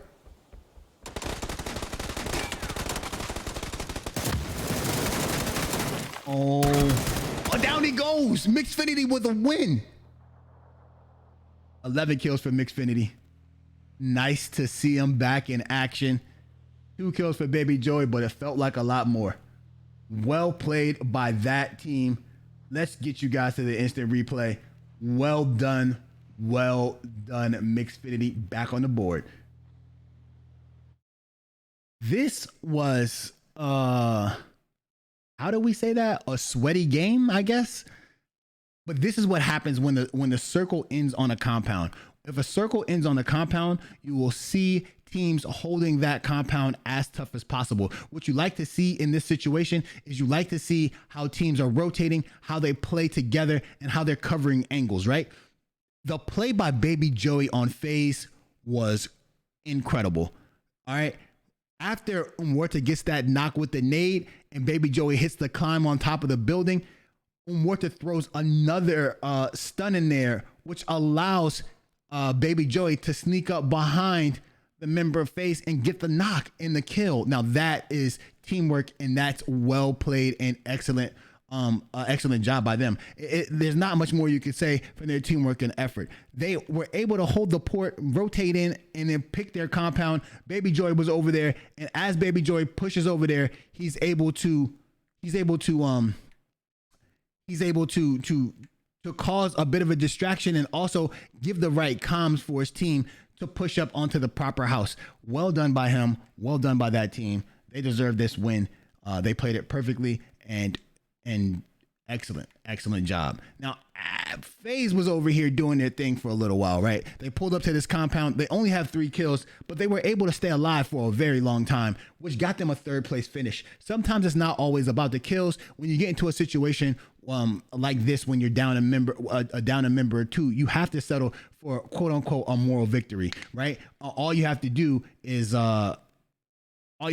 stay alive as long as possible, especially if you feel like 2 of your main players are down. I'm not saying that in their case, but I'm just saying, period. Now this right here, I saw him jump, but I didn't expect that. Now this is crazy. Diffie, this is a pro play. I didn't even know this was possible. I for sure thought he was going to burn to death. But since he's on top of the sink, it doesn't happen. Look at this play right here. Boom. That stun doesn't hit anybody, but it causes a distraction, and boom, Joey hops in there and kills him. Wow. That play was insane. I had no idea he was going to do that. Diffie with no kills though. And then Dimshik swings on him. He still believes he's in there. Doesn't get the kill, goes down. Well played by Diffie. Way to keep your composure being 10 HP. Wonderfully done. Wonderfully done by him. Wonderfully done. I had no idea that's how that was going to turn out. And then with that kill, though, that automatically or basically sealed the game for the mates. There's no way that they were going to lose a 4v1v1, especially not with Joey having the high ground, right? Joey has the high ground. There's nowhere else for them to go. The circle is pulling towards the middle, and since it's pulling towards the middle, there's no way that team that these teams could have come out with that victory. But this does give more points to the number one team right now. The Mates being in second place, having 8 kills, that puts them at like that gives them like a bunch of points this game. I think like at least 11, maybe 14. But man, well done by Mixfinity getting back into the game and allowing them and putting themselves right into the argument again. And then the talks the next week. It's important. It's important to keep your team morale up, even if you're not, in the top of the league, right? You want to make sure that you can maintain good morale as you go into the scrims and as you play for the future. A lot of teams, like we always talk about, a lot of teams disband because they don't play well from one season to the next. And in this case, you won't see that because Mixfinity is putting numbers on the board still.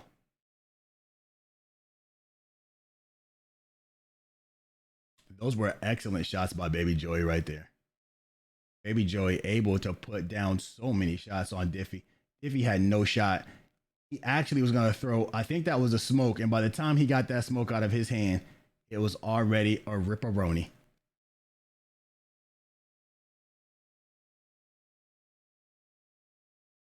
And with that, we're going to take you right in to the intermission. Thank you, everybody.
Welcome back, everyone.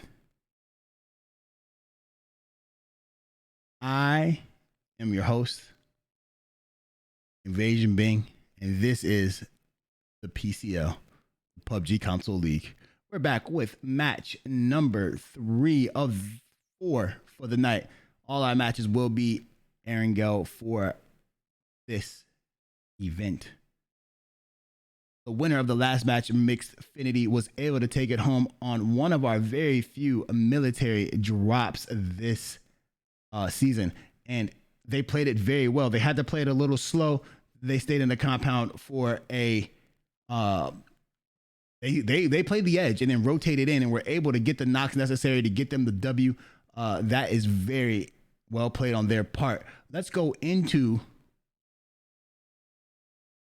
the scores so I can get you guys caught up on some of the changes that have been made so far.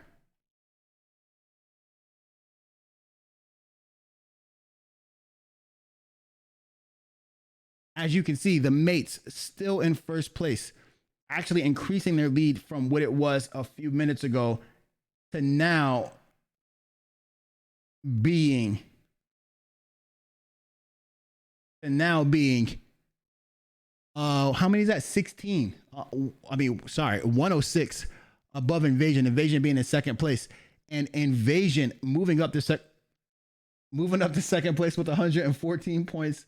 The Dub moving into third place with 110 points. AIC moving up with 106 points, and Torch with 99 points. That rounds out your top 5. And as we're talking, Money Shield drops 25 more gifted subs, bro. Holy crap. Like, wow.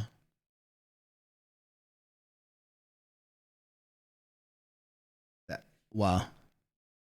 I appreciate the support once again. That is insane. With that, we're going to take you guys back into the live action right here. Let's see where everybody lands. This circle might surprise you. So as we hit the quick shift back into the circle, man, that's excellent. I appreciate that. Now we see where are people landing. That we're right on signs right here. Now this is the question. Where do you rotate here? It's a 50-50 circle.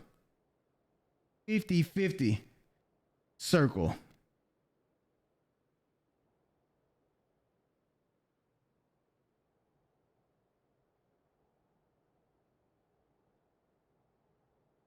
Circle. Where do these teams go? We have AIC in phase, both in Pollyanna. We have Valid over here in Lipovka. We have TBC, who has changed their location. They're dropping Mansion and Heaven. And now we have the Red Reapers dropping Shelter. Again, they have pushed away from their compound, which allows the Dub Hub to hold the whole thing over here. And FSG now in a prime position, WC in military, and we have Mixed Affinity in Novo. RSO is going to land Watertown, and then the school compound, and also school. Now over here we have Torch landing all together. DNB is going to move up a little bit themselves. Is there a person here, or was that a despot? That was a despot by America. We are in a good position for some action. We might not see any fights until the circle closes. What you're going to see, though, is about 4 minutes, teams are going to start rotating into the zone. Now, remember that we have talked about the changes. For you guys who are just joining, the PCL will be growing. So in season number 9, we will try to bring you 64 teams that are going to participate in the next season. What we're going to do is add the 16 teams that will participate in the Winter Classic, plus the remaining teams that will be signing up. I think that's 48 teams that will be signing up. And when that happens, we will be running a little bit of a different kind of atmosphere, where we'll break everybody into groups. The groups will play, and then after those groups play, 2 or 3 groups will play at the same time. to make sure that we can get everybody playing against everybody, to make sure everything is going the right way. We want to make sure that everybody has a chance to be involved, but we want to make sure that we get 64 teams participating. Now, with that being said, there are some things that we have to iron out. I will be putting out a, let's say like a letter or an update on the website, and it will be on our social media for you guys to check out, to make sure that you guys can see just what our progress is and what our thoughts are going into the next season. We want to make sure that you guys have as much information as possible and that we are as transparent as possible. This isn't going to be a hidden thing. This isn't going to be something that's just going to pop up on you guys. We're going to make sure that you guys have all of the time needed to prepare and to participate. Now, I forgot to tell you guys this, but since this is a console league, we are not able to get to places as fast as we typically can. That's how fast as you're used to. So what's going on right now is that we stay in the aerial view or the map view as much as possible, and then later on we switch to the player perspective when there's like 4 or 5 teams left. This is just done so we make sure there's no disconnections, and so we make sure we can get you as much of the games and as much content as possible. We know you can't see some of the shots that are going down, but just trust me.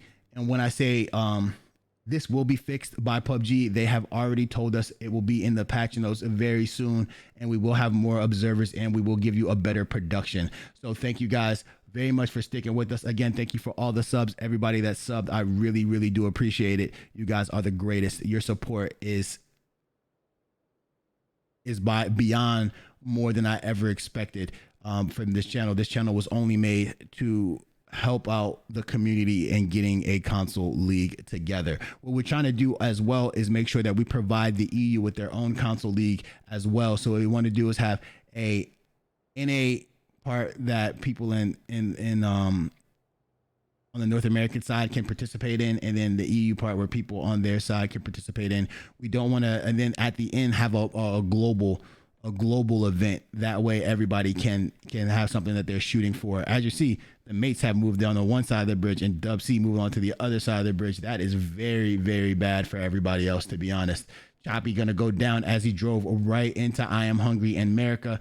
That did not pay off for him. Now also, we want you guys to understand that this is a small operation ran by about 2 people, and we're trying to make that operation a little bit larger by bringing in hosts and bringing in extra hosts and also bringing in observers and mods as well. We want to make sure that we increase the staff. We do not make any money here.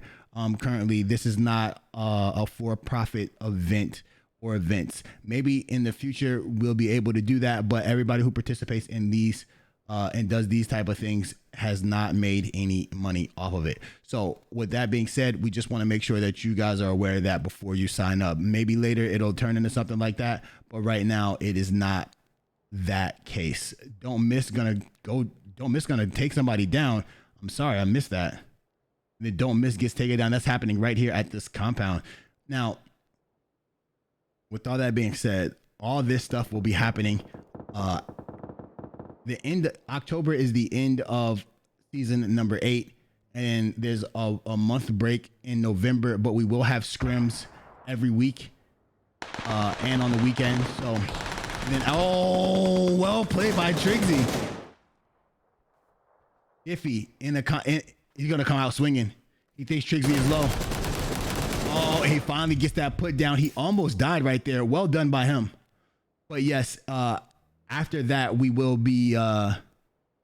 still have scrims in November every week. I think I'm going to try to do 4 scrims a week, 2 for TPP and 2 for FPP. Make sure you're involved. The last scrims that we had really, they didn't fill as much, but they didn't fill, but they are building up. I think we had like 12 or 13 teams. We're trying to get a full 16 every time we have a scrim. Scrims are the best place for practice. It's, in my opinion, better than ranked, and it'll get better and better the more people participate. You can work on your rotations. You can work on everything. It becomes more serious as people feel and things of that nature. What we're trying to do here is build a very, very strong community, whether that community, the mates have pulled up on ML. ML pulled right up onto the top of the lighthouse. Down, two of them are down, and now here comes Tacticals. Wow, that was a good wipe right there. They saw them pull up there and they instantly pushed. Again, you have to know that the mates are going to be waiting right there. So, it's not going to be a milli circle either. It looks like Invasion was coming over for the milli circle, and now they have driven away from that. They're going to rotate into the circle. But we're trying to give as much content as possible, and we want to make sure that everybody is aware of that. We have some things to work out. We don't have any price points for anything. We don't have any prize pools or nothing like that, but it takes a long time to make a league happen when the scale is this large. It was easier for us to do before, but now we have to worry about marketing and we have to worry about a lot of other things. So it's just going to take us a little while, but we will give you as much information as we can, as fast as we can, so you guys can be prepared.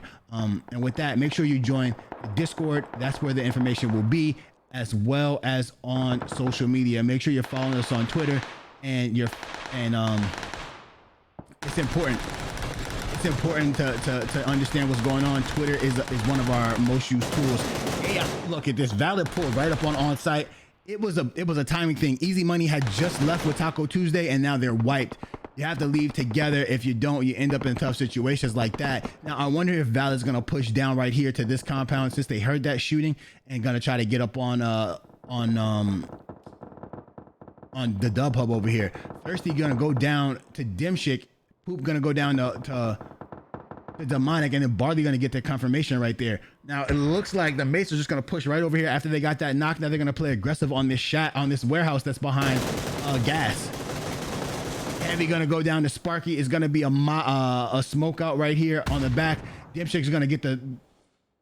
Here comes a molly. It is a perfect molly. That's gonna be 2 bleed outs right there. And now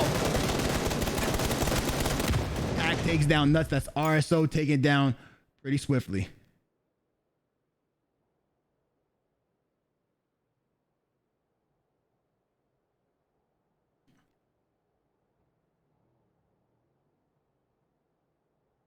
Killer's gonna go down. FaZe has that somewhere. Let me find out where that's going on. That's over here in the blue. I'll take it up there as far and as much as possible. Now, with all this being said, you guys are gonna have to give me a little bit of time to make sure I can make all this stuff happen, or to at least attempt to make it happen. We might fail in one spot, but we are definitely going to work as hard as possible to make this into something larger and better than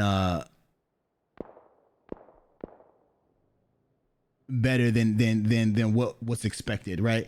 Nobody expected console to be where it's at right now, and we're just gonna exceed all expectations. Don't worry about it. I am not phased at all by what's gonna happen, and we are going to succeed and prosper, especially with an amazing community behind me like you guys are. Your love and support fuels me every day to make these things happen. And again, thank you. Barley taking down Toxic as well. They're still fighting in the blue. That's just insane. Invasion is over there. It's 2 members from Toxic back there. 2 members from Toxic over there with Invasion. And then we see that this is Mixfinity. They healed up and they're going to try to rotate in.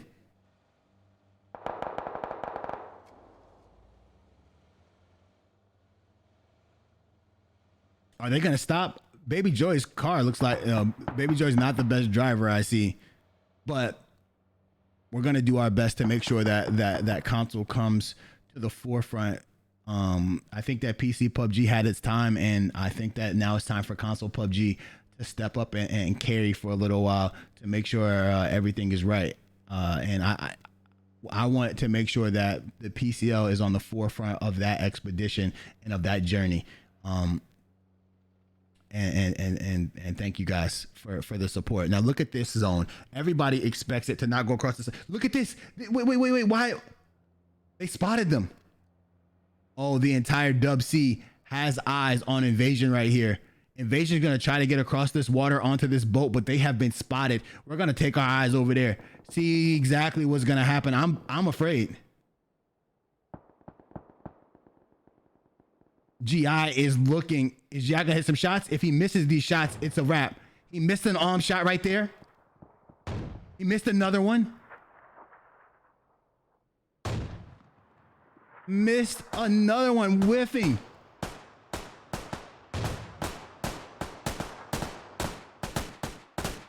This is gonna allow Invasion to make it across the water. They had an opportunity and they missed it.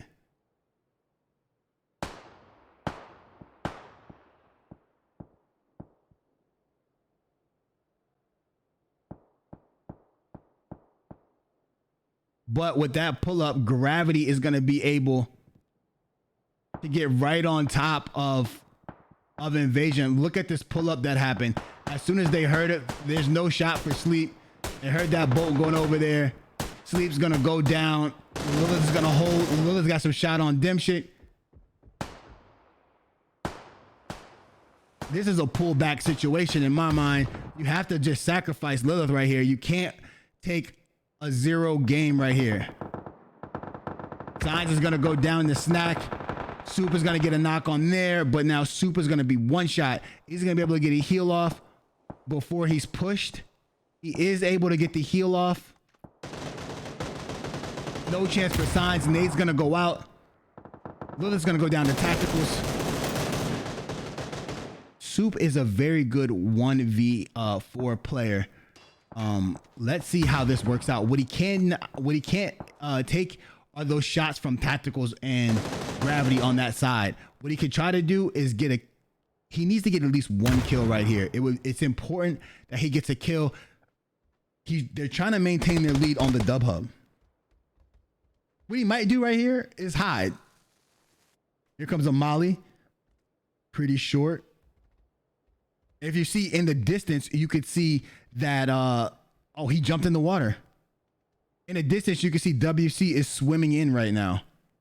Soup would have to start swimming right now at this very second in order to get to the zone in time.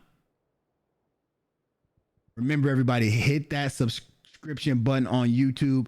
It's super important. The more exposure we can get the PCL, the better we'll be in the long run. The better we'll be in the long run. The only thing I have to bargain with is the numbers, right? I cannot stress that enough. Whether it's the retweets, whether it's the likes, whatever it is, our total number of impressions is the only thing I have to bargain with right now. I can't sell companies my passion. Dimshik takes down the pianist and Simba. Was that other kill? Did that other kill go to Invasion? I was not able to see that. As you see, the dub hub in a very good spot. Let me show you guys where everybody's located on the map. Looks like Superman is going to be able to swim in right here, but we have Valid in a good spot, the dub hub in a good spot, and then the mates are going to fight. It's going to be a mate versus WC fight right here. Superman has to wait. I'm talking about completely wait for this to pan out. If he goes up too early, he'll be in a fight. Well, there'll be no shot. Oh man, Sparky gonna push down aggressively. Tendersaurus gonna take some damage. Tendersaurus knocks Dimshik. Superman takes the kill, at least 1 kill on GI. Now that's important. You don't want to have a 0 game, like I said before, and they're able to confirm that. Soup is now going to be able to rotate down. Soup gets another knock on Mask. Tendersaurus is going to be low. Sparky's going to steal that Mask kill. Tendersaurus is going to get knocked. Warhawk is going to look for Superman. Sparky's going to steal that. Oh, Warhawk's going to he's going to die to the blue. Superman dies to the blue. Smart play by him. Wow. Dimshik is going to be able to get rest. No, Dimshik is dead. No, he's saved. Wow. Wow. The mates rotating in now. In their minds, there's only 2 more threats here, and we're to, oh no, Mixfinity is still here. On Site still here. Torch is still here. Valid.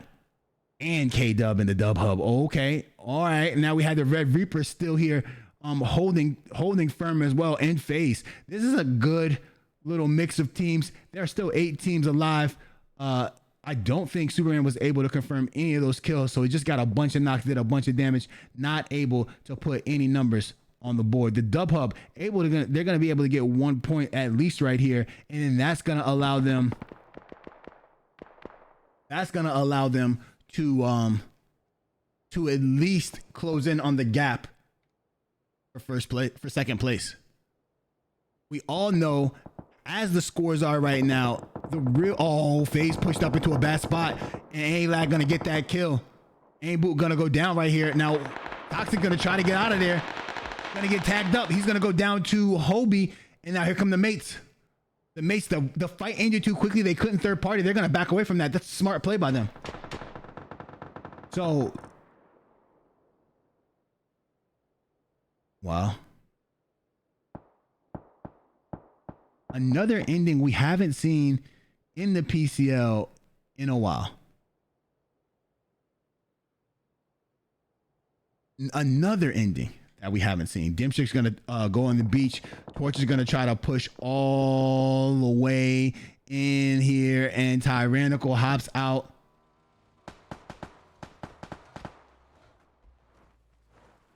This is a good push. They have to stay together. You see how Quakes goes. You see how Quakes rotates kind of far. Now this is gonna have them in different fights, I believe. If he doesn't stay close to this house and he rotates, he's gonna be fighting the Red Reapers and not Baby Joey and Mixfinity. Here comes the Mollies. This is a good push by Torch.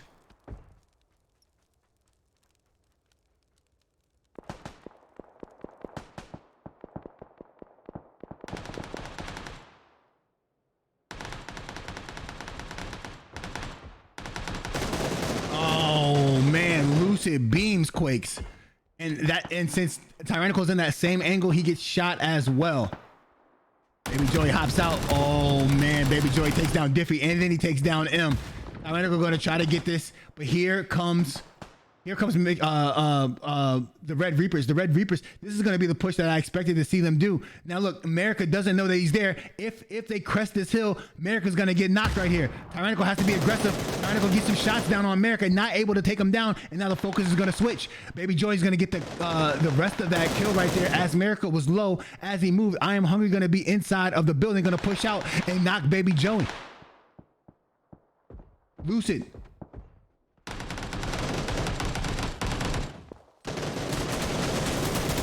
Lucid gonna get taken down right there.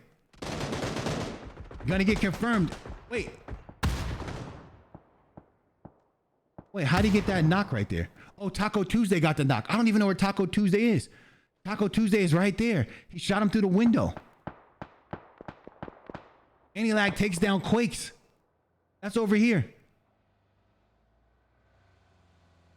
We're saying all this. There are 2 teams that have not engaged in this fight. You know what that means. These 2 teams will be alive with full health at the end of the game. Lag gonna get that kill right there on Quakes.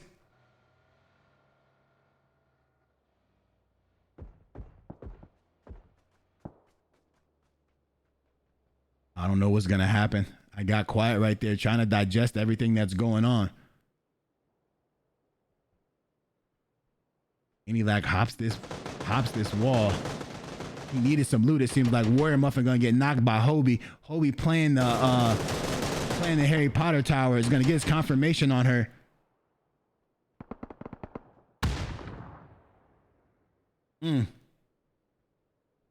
Hobie still holding that shack pretty tough. Tyrannical still up for Torch. I had no idea.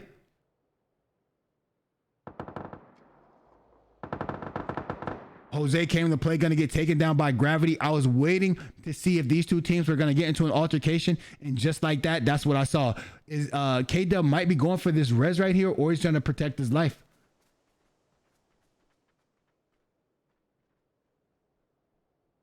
Tell him to crawl into this house. Into this stairwell, so I get the pickup. Augie Slaps just holding right here.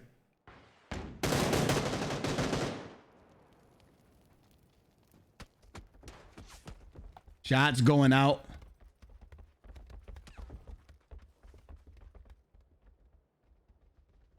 The mates are pushing this very, very tough. They're not going to go all the way in. They left. This is a smart play, right? Now, if this is not an easy house to push in any manner, if you don't have to go into this particular house, I don't think it's a smart play to go in there. Going to check and see if everybody is downstairs is fine, but as soon as you open up that door and go up the steps, you're in a tough position. The stairs are going to be very, very toxic and very hard to take, and so are all that's going to be tough. So there's no need to continue that fight. As you see, the circle has shifted. Tyrannical's going to have the hardest rotation in. Anti-lag's going to leave right here, which is smart. This is going to cause everybody to rotate out of the house. As they rotate out of the house, that's when you put your beam on. That's a good play. Hobie's going to benefit from this the most as people are walking out. If Hobie doesn't get taken down right here by Monster, he should be in a good position to get some kills as the Red Reapers rotate out of this building. There are 7 teams up in this circle. Wow. Wow. That's a shocker, to be honest with you.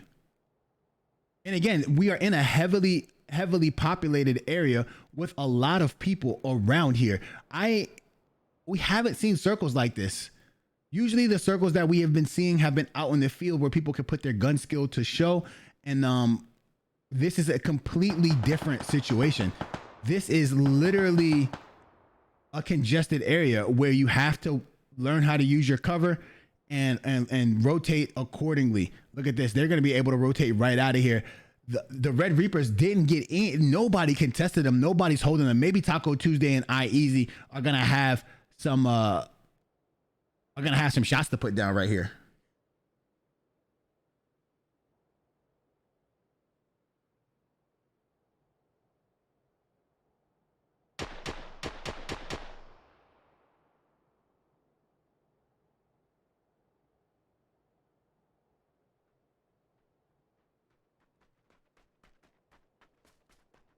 Here it goes. This is where the action, I think, happens. I'm Hungry gonna peek a little bit. Boom. Hungry wins the 1v, but Taco Tuesday takes down Ignite. And then Dimshik takes down Deadeye. Red Eye. Tyrannical able to steal that kill, and then Hungry goes down. Dimshik trying to put down more pressure.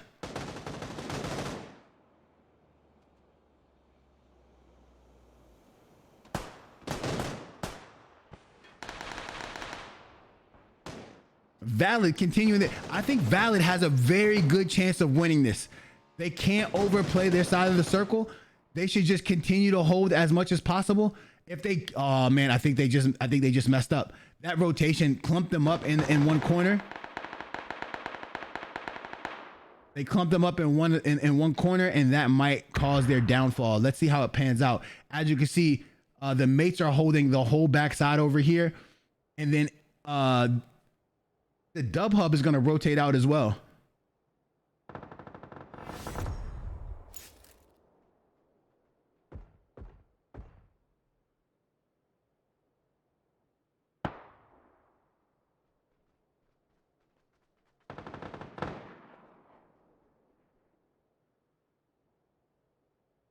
Man, I don't know what to say.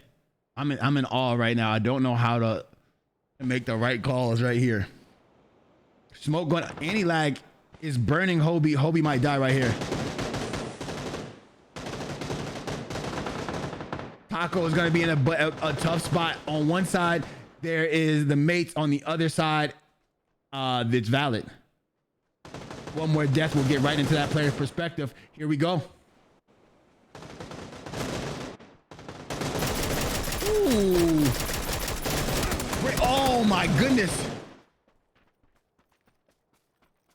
Oh my goodness. It looked like we were going to see a knock right there, and it was not to be. So now we have 2 teams up, the Dub Hub and Valid. Kid in the Hat all the way to the right. Sparky trying to find out where people are, but it looks like Anti-Lag and Monster are going to be holding. Oh, the circle's going to close in. The only hope they have is Kid. Where's Kid at? He ain't gonna play the best TPP you've ever seen. When people say TPP isn't competitive, it's because of people like Hat. Because Hat's doing this. Hat with a knock, Dimshik with a knock. There's 2 knocks from each. Excuse me? Anti-lag gets a knock. It's a 1v. Wait.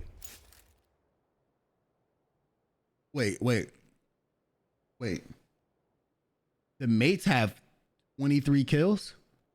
Wait, what? Where was I at when this was happening? 23 kills? Did everybody else know that? Let's get back into this. Did we all know that they had 23 kills? What was I doing the whole time they were killing the lobby? What was going on? The mates going crazy. Yet again, 23 kills and a win. That's 33 points. This is why they're putting up record numbers. I don't understand what's going on here. Well played. And I think in that particular game, everybody played it great, but the mates able to come up with 23 kills. You know what happened here? The mates wiped 4 teams. They wiped ML. They wiped FSG. They had 3 kills from. They wiped Invasion. They wiped the Dub Hub. They got some kills from this fight between the Red Reapers and On Site. And they were able to get one of the kills for. And then they wiped Valid at the end. That's 7 teams that they wiped right there, or 7 teams that they put down shots on. If you want to know why the mates are arguably the best TPP team out there, or team for that matter out there, these are the reasons. Look at the plays, watch the VODs, understand what we're talking about. I'm not just making it up. I don't even have that kind of imagination. I would have never thought this was going to happen. And not 2 days in a row were they putting up numbers like this. That is outrageous. Well done to the mates. Give credit where credit is due. Those guys are playing. Those guys are playing out of their mind, man. Out of their flip it. Wow. Out of their mind. There's no way. There's nothing that anybody can say to them about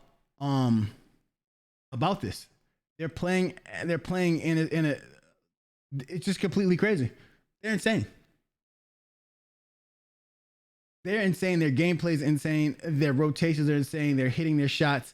Even when you think they're missing, they're hitting somebody. They're looking at places. I thought that they were going to rotate poorly right there. I thought Valid had an opportunity to win that game, and clearly I was mistaken.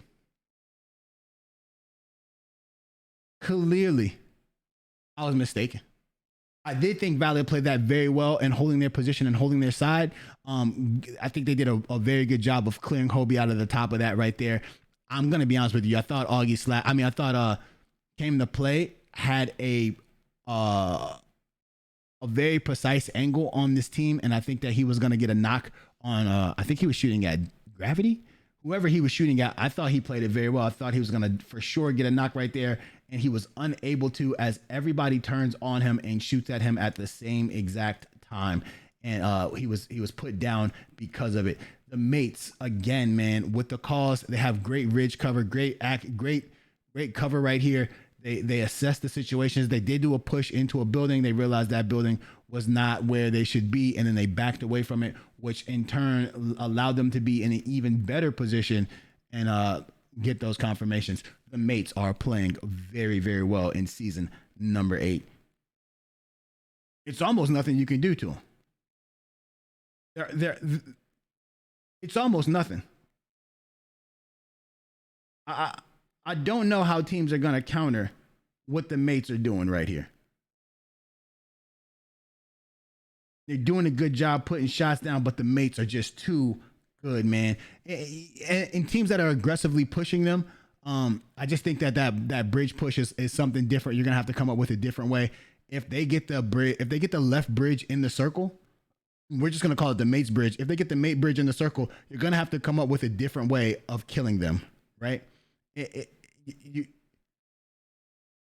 You have to figure out a way to rotate around what they're doing, or to get a knock from afar and then push it aggressively. You can't just drive into a spot that you think that they're not, especially on that bridge, because they're probably going to be there.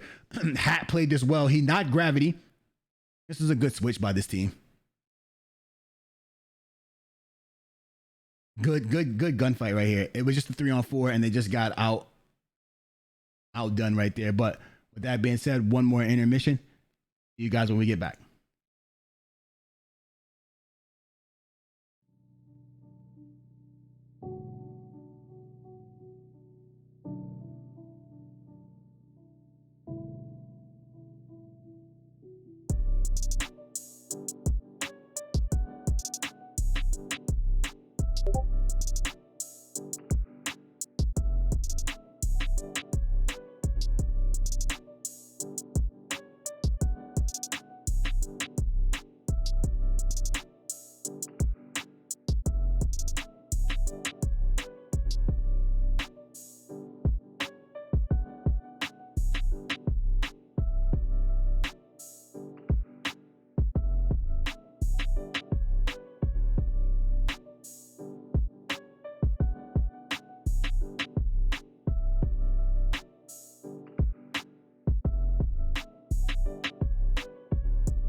Welcome back, everybody. This is the PCL, and I am your host, Invasion Bing. The PUBG Console League is bringing you TPP action tonight. This is match number 4. This will be our 4th and final match. The winners for the night, Invasion. Invasion wins the very first game of the night. The second team to win was Mixed Affinity, and the third team to win was the Mates. Let's go into the scores and see if there has been any change up. As you see, the flight path though is right over the shooting range, over Roz and over Milta. As we go into the scores, you will see that the Mates still in first place with a whopping 252 points. That is insane. Are the Mates gonna break 300 points? No shot, right?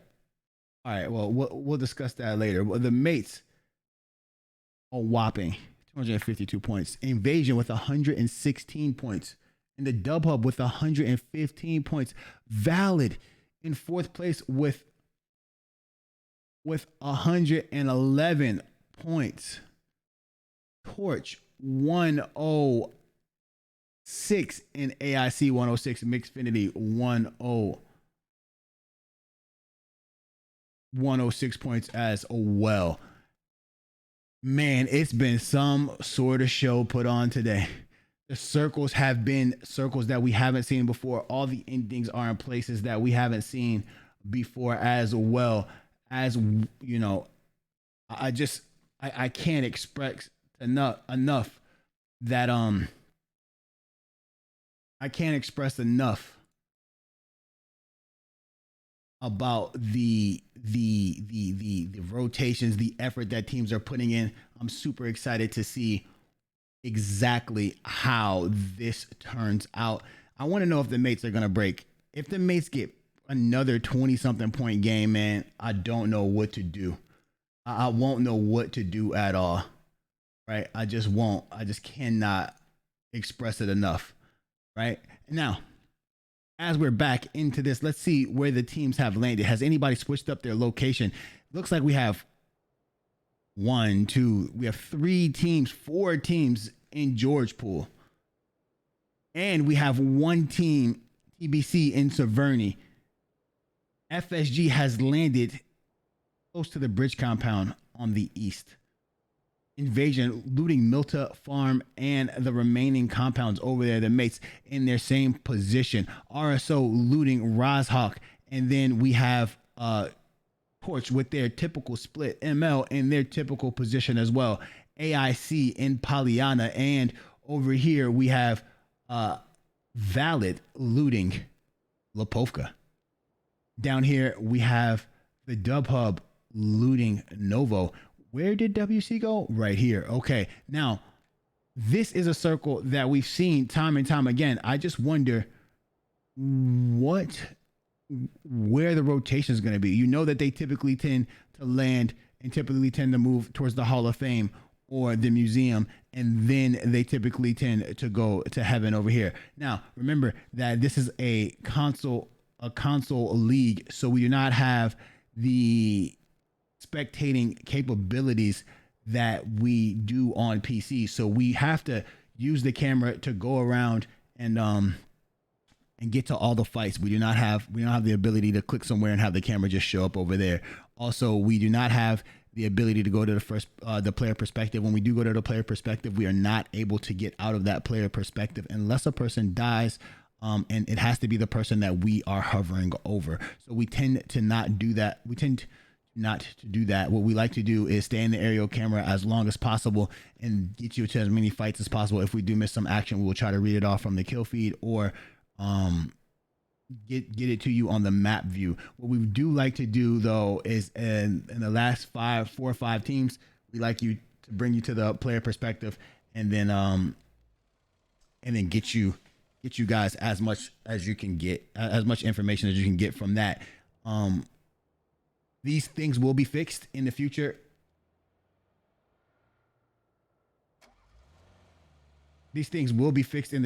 Sleeper shot gets ran over by Superman. You got some shots going down right here at Quakes as he rotates away.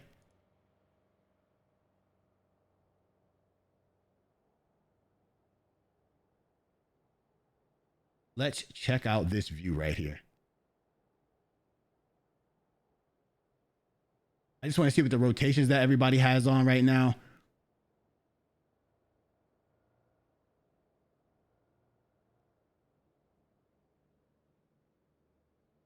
Superman is already gone with his team. Now we're looking to see where everybody else is going. Oh man. All right, Dub C still in their same spots. I wondered if we were going to see some fights in George Pool. We have not seen anything going down in George Pool just yet. Oh, we have some action. I think in order for teams to take advantage of the mates, they have to get into fights with them really early. Like right now, this is a good example. If they fight them right now, they can get Dimshik out of there like that.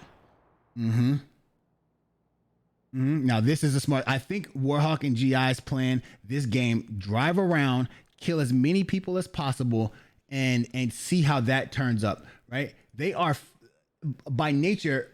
Dub C is full of fraggers. Their IGL is ghosted, and she is not playing right now. She is she's moving during the money round. And that has not allowed her to get involved. She is the person that they need to make the calls. Right now, their team is just a team full of fraggers, and it's hurting them. So what they need to do is figure out a way that they could play in a fragging way and use their abilities to the best of their advantage. Now, this spot is where the mates tend to always go. Teams have to start recognizing that and focus this spot. If they don't focus this spot, the mates tend to walk out of there at the end of the game with a lot of kills because they're protected. So you're protected by the people in the Hall of Fame, the people that are in the Alamo, and then the team that's going to be in this compound over here. The mates are just going to peek out every now and then and hit their shots. Now, Umorta is going to knock Taco Tuesday and get that confirmation as well.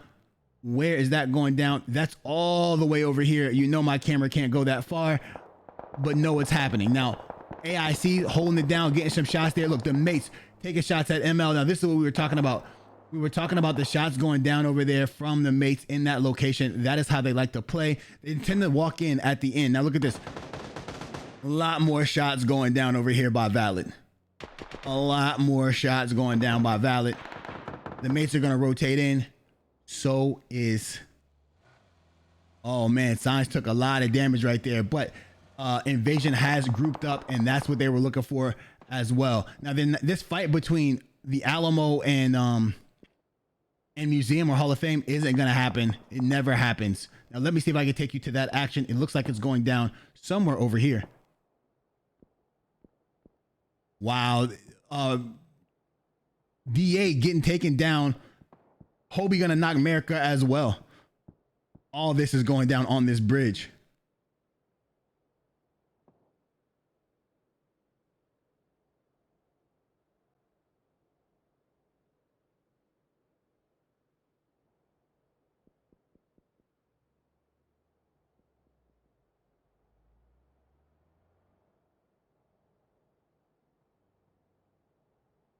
Baby Joy knocks eye easy as well. It looks like On Site can't rotate away from this fast enough. Certified is going to try to cross the bridge right here. And he does.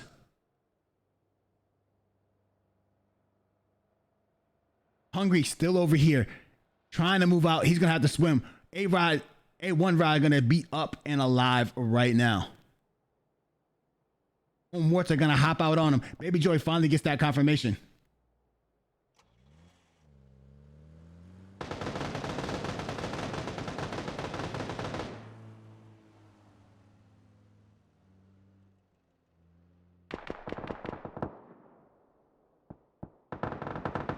A1 Rod gets pulled up on by Lucid. Man, that's tough.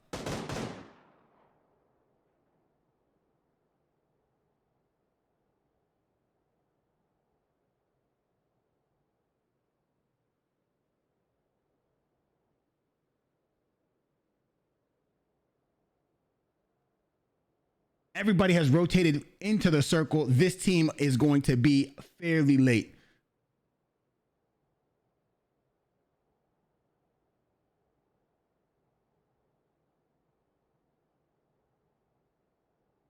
Look at this firefight that's going on.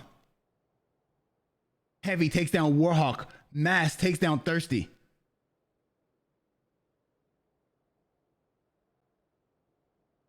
Kinder Source is up here by himself now, I think. No, GI is up here. GI takes down Mercu. This is all going down on Heaven. I'm trying my best.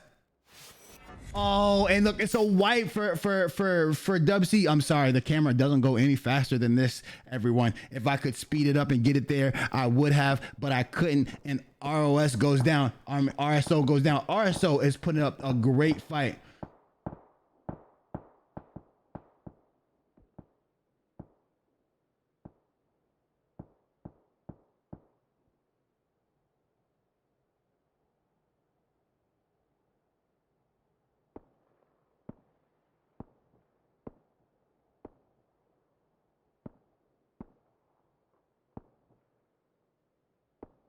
Now, as you see, there are shots being taken from Valid to Dub C, and then from, since this rotation happened, they are literally going to allow,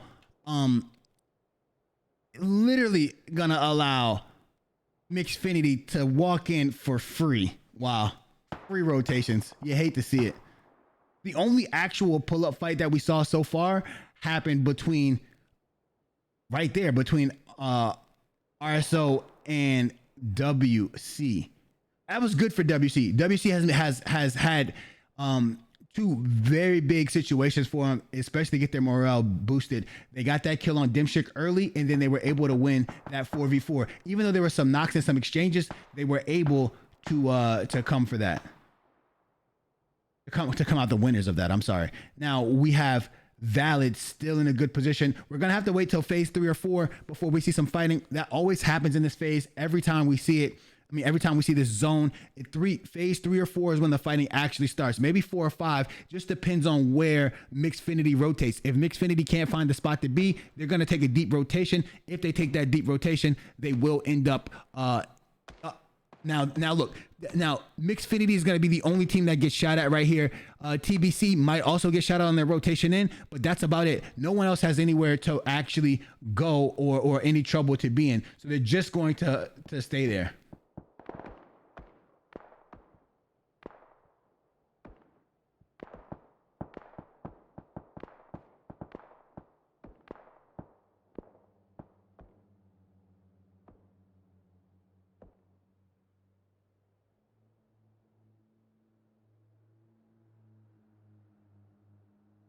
Mixfinity's going to have a good rotation here.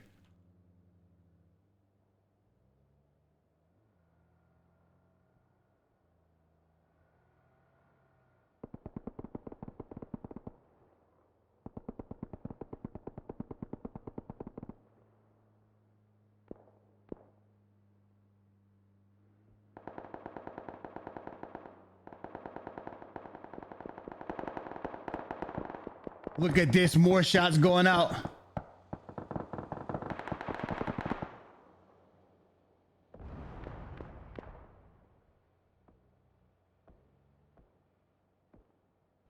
Bullet goes down. Killing goes down.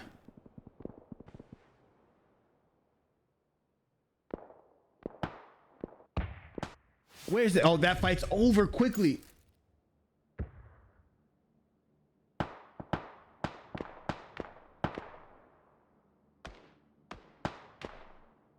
Invasion's still in a very good location.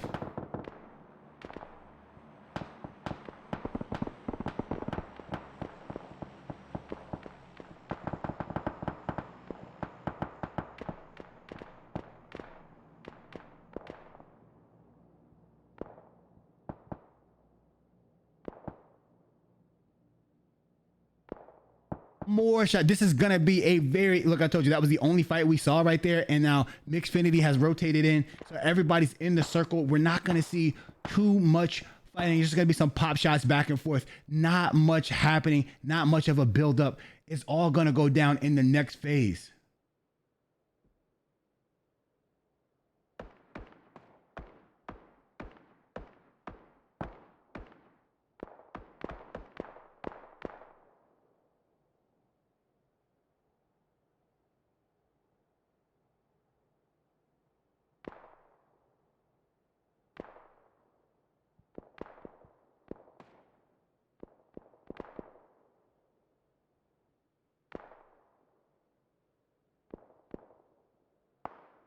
More shots, not a lot going on, just some shots here and there, not much happening.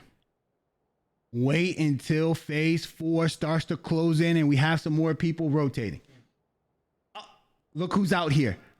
The Dub Hub out. The Mates out. Mixfinity out.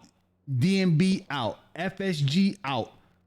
Torch, they are good, but I think they're going to want better position. And now we have AIC rotating in as well.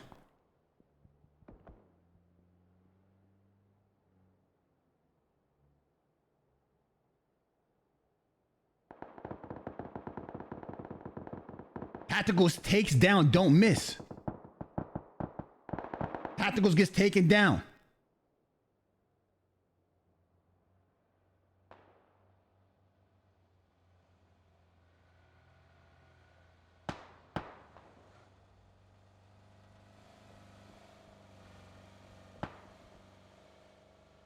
Good rotation by the Mates right there. They're going to rotate right into Dub C, I believe, which might put them in a bad position because Dub C is on and fire right now. They actually came back. Oh, they might catch AIC. They were going to pull up into heaven, but they spotted somebody outside. Now, Mixfinity with the knocks right here. Oh, look at this. Look at this, look at this, look at this. Are the Mates going to be able to pick up some kills right here?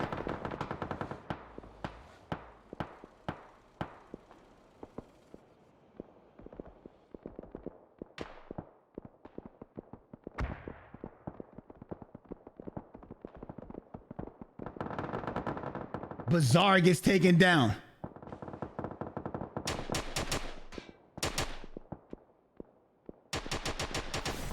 Baby Joy knocks and kills Bazaar.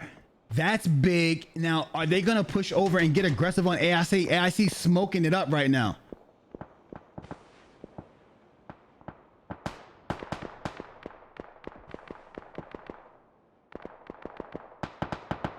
Oh, good shot by Trigsy.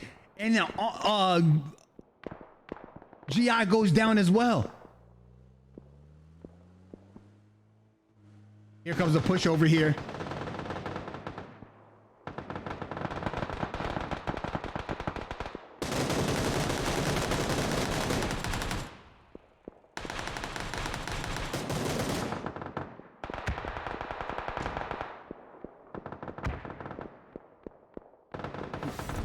Sparky finally gonna go down. He's gonna get confirmed. Now we need to see what Gravity can do. Zaloti goes down, and that's just him and Trigsy right now.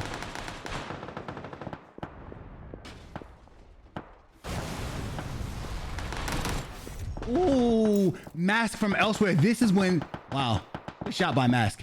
This is when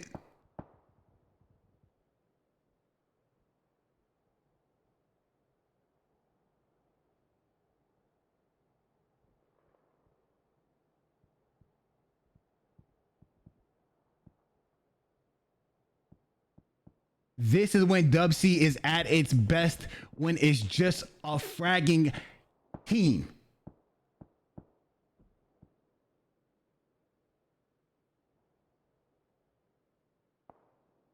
Fragging team, certified, holding his buildings.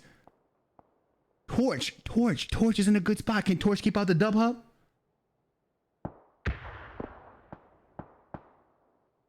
Can Torch keep out the dub hub? Can Torch keep out the dub hub? Augie slaps, takes down DNB. Tan goes down, and Rooster is gonna be one shot. Rooster's gonna go down too.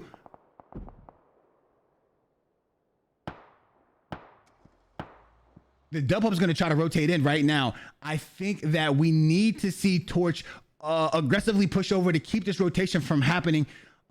Poop is gonna get. Poop is gonna be one of those. He has to rotate right here. He's gonna try to take these shots. I don't think it's worth it. Yep, the dub hub is gonna leave right here. Are they gonna pull right up on? Look at this. Lillard's gonna be there early. This might be bad. Lillard's gonna be knocked. Soup tried to get a run over. Oh man, Invasion just gets waxed right here. Oh, Poop. Wait, hold on. Poop hit Augie slaps. Augie slaps doesn't go down. Anti-lag gets knocked by Signs. Signs is still holding. And then, oh, Torch gets a knock. Warrior Muffin gets a knock. Everybody's getting knocked. Oh man, look, Valid able to clean that up. Choppy's still alive. It's him, Warrior Muffin, and Hat. Signs is still at. Signs rotates to the left, decides not to join the team.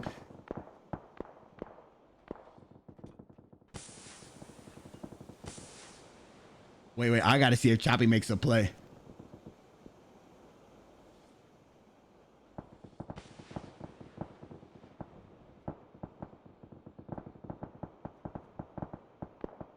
I gotta see if he makes a play here. Baby Joey takes down GI, and his certified gets taken down as well. Wait, here comes a toss. Is he gonna get the kill? Oh, it hurt him bad. Warrior Muffin. And Warrior Muffin goes down to M. Where's M? M's over here.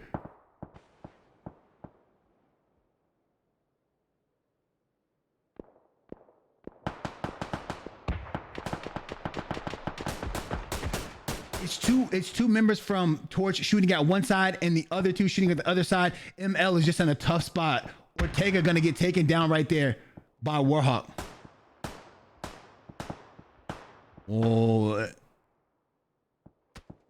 Oh my goodness gracious. M gonna be taken down as well. He's gonna be one shot. Warhawk has 5 kills on this game. This is his best game so far, I believe.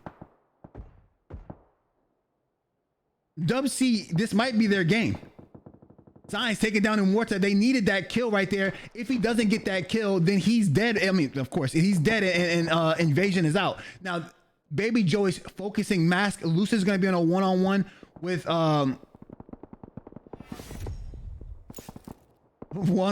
that's 15 kills for Dub C. This is the game that they need. Now, Lucid is going to be in a one-on-one with Signs. He can't get caught sleeping right here. It's the battle of the jackets. He misses these shots. Oh man, and Signs puts him down instantly with the DP. He's gonna confirm this. He doesn't care.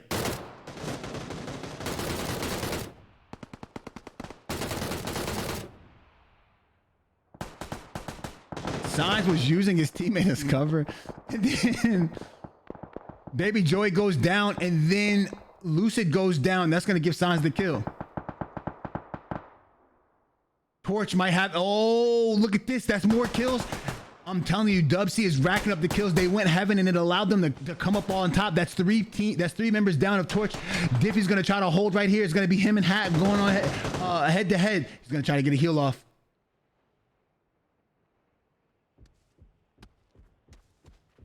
If he back into the smoke, out of the smoke.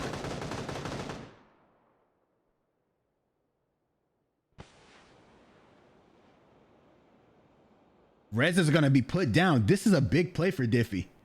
Huge. I'm talking, this is a huge play, actually.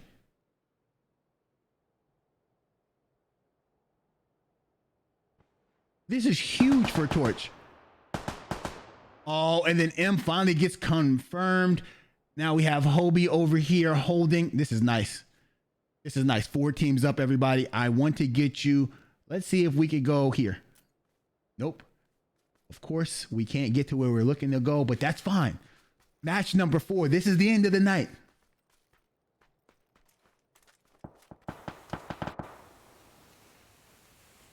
Diffie just in the smoke, picking up Tyrannical. 3 kills, 16 kills, 16 kills for the mates.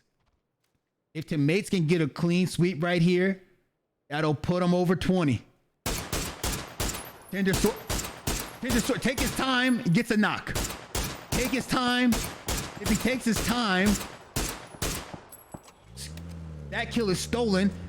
Listen, everyone. I know it's cool to spam your controller to get those knocks, but if you take your time, you can hit your shots more precisely. But that is 2 members down from that team. That is a wipe on Torch. Oh, Anti-Lag literally takes down Warhawk. As Warhawk pushed over, Warhawk's gonna get confirmed. Now, they cannot have... was that rotation just too much? Is Warhawk being too aggressive right there? Did he put them in a bad situation? Now Hobie's going to be up by himself. Now Tendersaurus is going to be up on top of the building, and Hat trying to protect himself. Now this is what they don't need. Hat's looking over here, doesn't see anybody. Tendersaurus is, remember this. Remember that Hobie is laying down, so Hat can't see him on the left side. All he knows is that Tendersaurus is on the top, masked with a wide swing right here. That's 18 kills, but Anti-Lag and Hat are still up. Now, if one member of Dub C goes down, I don't think they win this. I don't think they have to clean sweep this fight. Here come nades, here comes the smoke. Drop that smoke on yourself. Well played right here by Mask.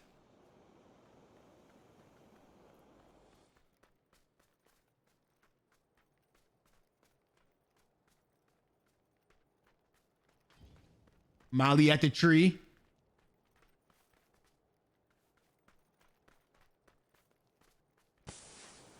Max just trying to figure out this. You know this fight's not going to happen in this phase, right?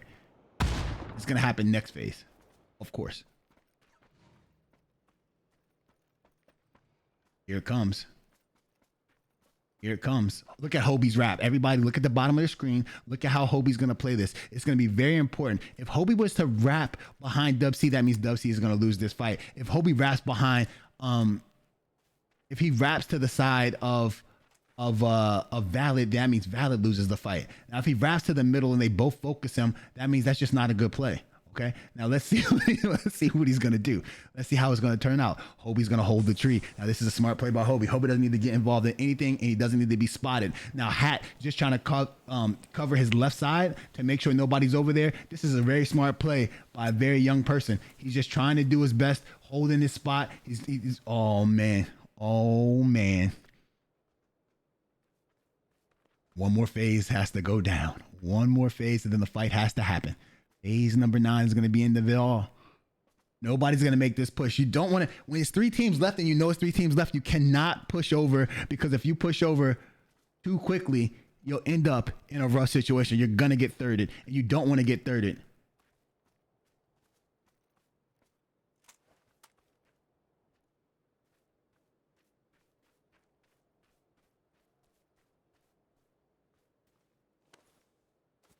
Crawls are coming out. Crawls are coming out. Everybody's trying to position themselves in a place to get engaged in the next fight.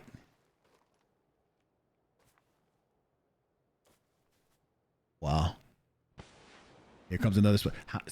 Hat must have had 13 smokes. Here it comes. This is phase 8. One more phase.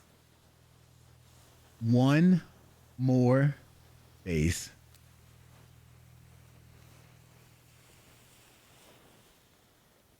Here it is. Hat has to move. The fight has to go down right here. They need that knock. This has to be an instant knock on Anti-Lag. He's gonna be willing to DP. Oh, he got heady right off. Mask got insta heady. He's gonna go for a heal. What am I watching? Tinder gonna get. Oh, Tinder gets knocked. A-Lag just spamming the DP bullets. Hat pushing over. Hobie steals the kill right there. Oh, it's Hobie and Hat. Hobie doesn't have any bullets.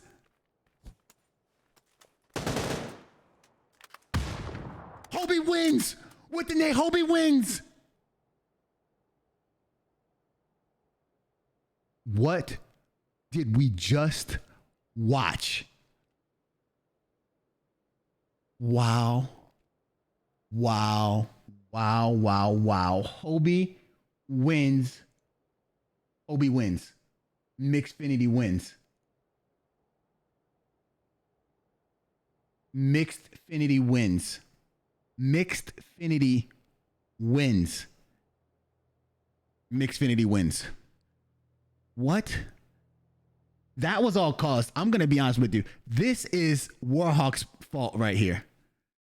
Somebody has to get Warhawk at IGL. Him pushing down right here for these kills got him knocked and killed. If they stay on top, they get the win. You don't need these kills. You have 18 kills going into this. You don't need those extra ones. You don't need those extra ones. Oh my gosh.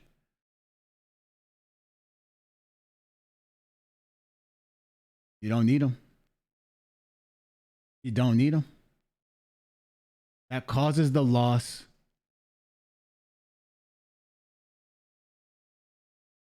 Lag pushed with the DP out. He had to be, I don't know how he was shooting. I don't know. I don't have a clue. But he hits Mask with a heady that completely, I'm sorry, not Mask. He hits, wait, was it Mask? Yeah, he hit Mask with a heady. Mask had to heal. Mask gets his heal off, then gets the knock. But Hat won his one-on-one with Tinder, and then Hobie comes over, confirms the kill on Mask as Mask knocks Lag, then does a little bit of damage to Hat, and then hits him with a nade and gets the kill. Wow. That is insane, bro. That's crazy. Completely crazy. Completely crazy. Man, with that, that's the end of the night. I appreciate all you guys for coming, all the follows, all of the hosts, all the love, man. I appreciate you guys. Chat, I appreciate everything that you guys do. Mods, you're doing a wonderful job controlling the chat and maintaining an upbeat environment in here and not letting anybody just say anything crazy in the chat. I really do love you guys and I do respect you guys. Thank you very much again. And for everybody who wants to join or wants to enter into this league, understand that the only event that is available right now would be the Winter Classic. The next season for the PCL will not start until next year. After we haven't put out the information for that, but make sure that you guys know that we will update you guys on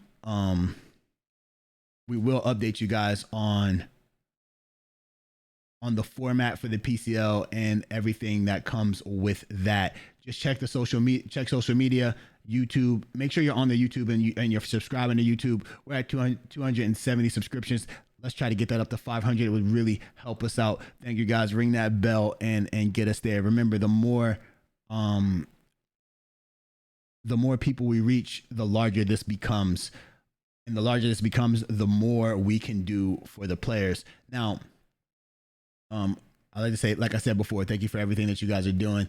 And I'll try to get the careers up so you guys can have an opportunity to join the PCL staff on the website before the weekend is over. Also, remember that we will have scrims on Monday and Wednesday of next week. Monday will be the FPP scrims. Let's fill it up. 16 teams. Just come in there with an open mind and make sure that you invite a friend and make sure that they invite friends as well. And it's open to everybody. Everybody can join.